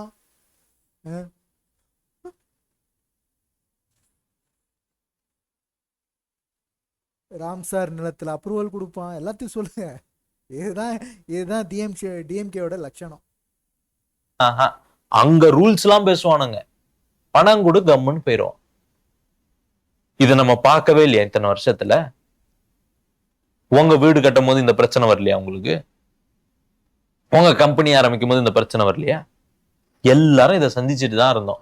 இன்னைக்கு இதெல்லாம் மாறி இருக்குல்ல, இந்த மாற்றத்தை மக்கள் உணர்ந்துட்டாங்களே, அப்புறம் எந்த நம்பிக்கை உங்க ப்ராபகண்டாவை மக்கள் ஏத்துப்பாங்கன்னு நினைக்கிறீங்க? நீங்க இதுக்கப்புறம் பண்ணக்கூடிய ஒவ்வொரு ப்ராபகண்டாவும் அது உங்களுக்கு பேக் ஃபயர் தான் ஆகும். டிஎம்கேக்கு அது பேக் ஃபயர் தான் ஆகும். மக்கள் வந்து அவங்க வந்து 2500 ரூபாய் கொடுக்கலனாலும் பரவாயில்லடா, நாங்க அவங்களுக்கு தாண்டா ஓட்டு போடுவோன்ற மைண்ட் செட்டுக்கு வருவோம். ஓ, இந்த நம்பிக்கை வேற. ஆமா, நீங்க இதை திருப்பி கொண்டு போய் பேசி 2500 ரூபாய் கொடுக்கல பாருங்கன்னு பேசுனீங்கன்னா, நீ 1000 ரூபாய் கொடுக்கறதுக்கே உனக்கு 22 மாசம் ஆச்சு.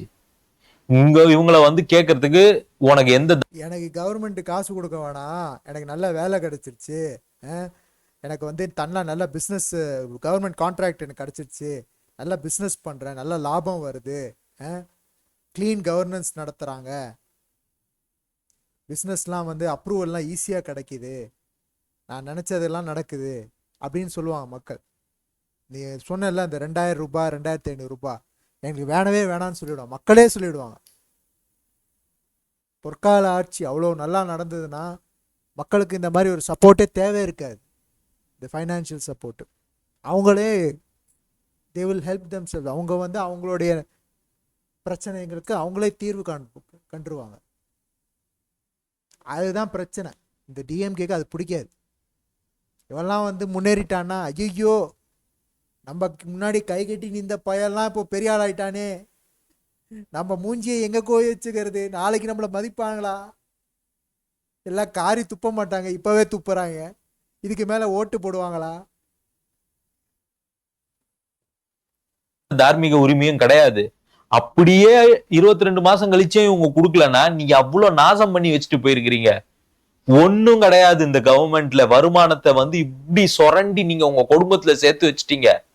அதனால இத பண்ணலனாலும் பரவாயில்லன்னு மக்கள் வந்து இவங்களுக்கு சப்போர்ட்டிவா நிக்கிறதுக்கான முக்கிய காரணம் அவங்க டே டு டேல அவங்க என்ஜாய் பண்ணக்கூடிய இந்த நல்ல விஷயங்கள் மாறும். அவங்க தினம் தினம் இந்த மாதிரியான லஞ்சங்களையும் ஊழலையும் உங்க அந்த மாற்றத்தை பார்க்கும் பொழுது மக்கள் உணர்வாங்க. இதுதான் உண்மையான சேஞ்சு. இந்த வாக்குறுதியோ இந்த 2000 ரூபாய் பணமோ கிடையாது அப்படிங்கறத மக்களே உணர்வாங்க. மாப்பிள்ள இது வெறும் ஸ்டார்ட் தான், இப்படியே டெய்லி வந்துகிட்டே இருக்கும் video. I'm not suggesting that though. ஆனா நீங்க அப்படி ஒரு ப்ரோபகண்டா வச்சா அதுவுமே எவ்வளோக்கு எவ்வளோ நீ வந்து பொறுக்கித்தனம் பண்றியோ அவ்வளோக்கு அவ்வளோ உனக்கு அடி விடும், உங்களுக்கு பேக் ஃபயர் தான் ஆகும்னு சொல்றேன். நடுவில் 22 மாசம் நீங்களா? அதானே 22 மாசம். 1000 ரூபாய் பணம் கொடுக்க எத்தனை மாசம் ஆச்சு? வந்தவொடனே கொடுக்கலையா? இல்லையே. இப்ப டிவிக்கு வந்தவொடனே கொடுக்கணும். என்ன இன்னும் நிலுவையில இருக்குது? அங்க பல பேருடைய குடும்பம் நாங்க கொடுத்த அந்த 1000 ரூபாய் டப்பி தான் இருக்கு, அதையாவது குடுப்பிக்கல அப்படின்னு கேட்டாரே ஒருத்தர். வந்த உடனே மாசம் கூட முடியாம அப்படிதான் கேட்பாரு. அவரு பிடிஆர் பினான்ஸ் மினிஸ்டரா இருந்தார்ல, எவ்வளவு நாள் இருந்தாரு? ஒரு 2 வருஷம் இருந்தாரா? அது வரைக்கும் கொடுக்கல பணம். அதுக்கப்புறம் தங்கம் தினஸ் வந்து பட்ஜெட் தாக்கல் பண்ணும் பொழுதுதான் பணம் கொடுக்கறோம்னு சொன்னாங்க. சோ அப்ப வாக்குறுதியில கொடுக்க சொன்னதாக சொல்ற அந்த 1000 ரூபாய்லாம் வந்து 22 மாசம் கொடுக்கலையே. இதெல்லாம் நீங்க இப்ப அவசரப்பட்டு சொல்லிட்டு இருக்காதீங்க. இப்ப இதாயிருப்போது எல்லாரும். ஓ இது வேறையா அப்படின்னு இப்ப என்ன நிறைய பேர் அரசியல் இப்பதான் ரீசெண்டா கவனிக்க ஆரம்பிச்சிருக்காங்க. அவங்களாம் இப்ப இந்த வீடியோவை பார்த்துட்டு ஓ நீயே 22 மாசம் கழிச்சு தான் கொடுத்தியா, அப்பதான் பேசுறியா, அத்தனை நாள் புடிச்சிட போறாங்க ஒரே புடியா. அதுதான் உண்மை. அத்தனை மாசம் கழிச்சு தான் கொடுத்தீங்க. கேட்டதுக்கு அதுக்கு முன்னாடி இருந்த ஏடிஎம்கே கவர்மெண்ட் வந்து நிறைய கடன் வாங்கிச்சு, நாங்க இப்பதான் புதுசா வாங்க ஆரம்பிச்சிருக்கோம். நீங்க என்ன அவன் கடன் வாங்கினா நீ வந்து கல்லாவே காலி பண்ணி சுத்தமா சொரண்டி எடுத்து வழிச்சு நக்கிட்டு போயிட்டியே. பண்ணீங்க? டபுள் பண்ணீங்க கடனை. 5 லட்சம் கோடி இந்த கடனை 10 லட்சம் கோடி காக்குனீங்க. அது வந்து வருஷம் இப்படித்தான் ஆயிட்டு இருந்திருக்குங்க. அதெல்லாம் பார்த்துட்டோம், மக்கள் எல்லாம் தெளிவாயிட்டாங்க. அதாவது வந்து இத்தனை வருஷத்துல இவ்வளவு இருக்கு, அப்புறம் டபுள் ஆகுது, அடுத்த 5 வருஷம் டபுள் ஆகுது, ஒரு நரேட்டிவ். 10 லட்சம் கோடி இருக்கு, இப்ப அடுத்த 5 வருஷத்துல 20 லட்சம் கோடி சவால் விட்டு இருக்கிறாரு திமுக இருந்து. என்ன சவால்? நீங்க மட்டும் 20 லட்சம் கோடியா இந்த கடனை நிறுத்தி விட்டுட்டு 5 வருஷம் கழிச்சு 2031 போகாம இருந்தா நீ என்ன சொல்லுங்க பாத்துக்குவோம் அப்படின்னு சவால் விட்டு இருக்கிறாரு. பதவியில இருந்து விலகுறேன்னு சொன்னாரு. எந்த பதவியில இருக்காரு ஒரு விலகிறதுக்கு? அது பதவியில இருந்து எந்த பதவியில இருக்காரு விலகிறதுக்கு? நிறைய பதவியில இருந்து நான் விலகுறேன்னு சவால் விட்டா பரவாயில்ல, நீ பதவியிலே இல்லையா மேன், என்ன சவால் விட்டுட்டு இருக்க? மக்கள் மனசுல நீங்க இடம் பிடிச்சிருக்காங்க, அந்த பதவி போதாதா? மக்கள் மனசுல நிறைய விஷயங்கள். எப்படி தெரியுமா டிஎம்கேயோட பாலிடிக்ஸு? எவன் இருக்கானோ அவனை வந்து அப்படியே தர லெவலுக்கு கொண்டு வந்து சேத்துல முக்கி மேலே சேரை வாரி அடித்து அவன் மேலே சாக்கடையை வாரி அடித்து அப்படியே வந்து அதில் வந்து ஒரு ஆனந்தம் பெற்று சந்தோஷப்படுறவன் தான் டிஎம்கே. அவனை வந்து அவன் அப்கிரேட் பண்ண மாட்டான், அவன் பிச்சைக்காரனாக தான் இருப்பான். அவனோட லெவல் எவ்வளோதான், அப்படியே எல்லாரும் கீழே இழுப்பான். அப்புறம் தான் வந்து ஏதோ பெரிய மாதிரி காட்டிக்குவான். கருமம். பேசியிருக்கிறோம் இன்னைக்கு. மீண்டும் இன்னொரு முறை சந்திப்போம். விட்டு ஃபாஸ்டா பணம் பெற பாஸ் மணி கோல்ட் 9655796557. ஓகே நண்பர்களே, நடுவில் நிறைய டெக்னிக்கல் இஷ்யூஸ்லாம் ஆயிடுச்சு. கொஞ்சம் ஓவராக பேசியிருந்தா மன்னிச்சுக்கோங்க. இது வந்து சில பேர் பண்ணுற சேட்டைகளால் ஆதங்கம் இன்னும் ஜாஸ்தி ஆகுது. இதெல்லாம் உங்கள் வீட்டு பிள்ளையாக நினச்சி என்னை மன்னிச்சிருங்க. டிஎம்கேக்கு அடி விழணுன்னா திருப்பி வீடியோ போட்டுக்கிட்டே இருப்பேன். இது இன்னும் தொடர்ந்துக்கிட்டே இருக்கும். தயவுசெய்து என்னுடைய வேர்ட்ஸ் கொஞ்சம் கடுமையாக இருந்தால் டிஎம்கே ஆளுங்கெல்லாம் மன்னிச்சுக்கோங்க. உங்கள் வீடு, உங்கள் அட்ரஸ் கொடுத்தீங்கன்னா ஒரு டியூப் பெர்னால் அனுப்பி வைக்கிறேன். தேங்க்யூ.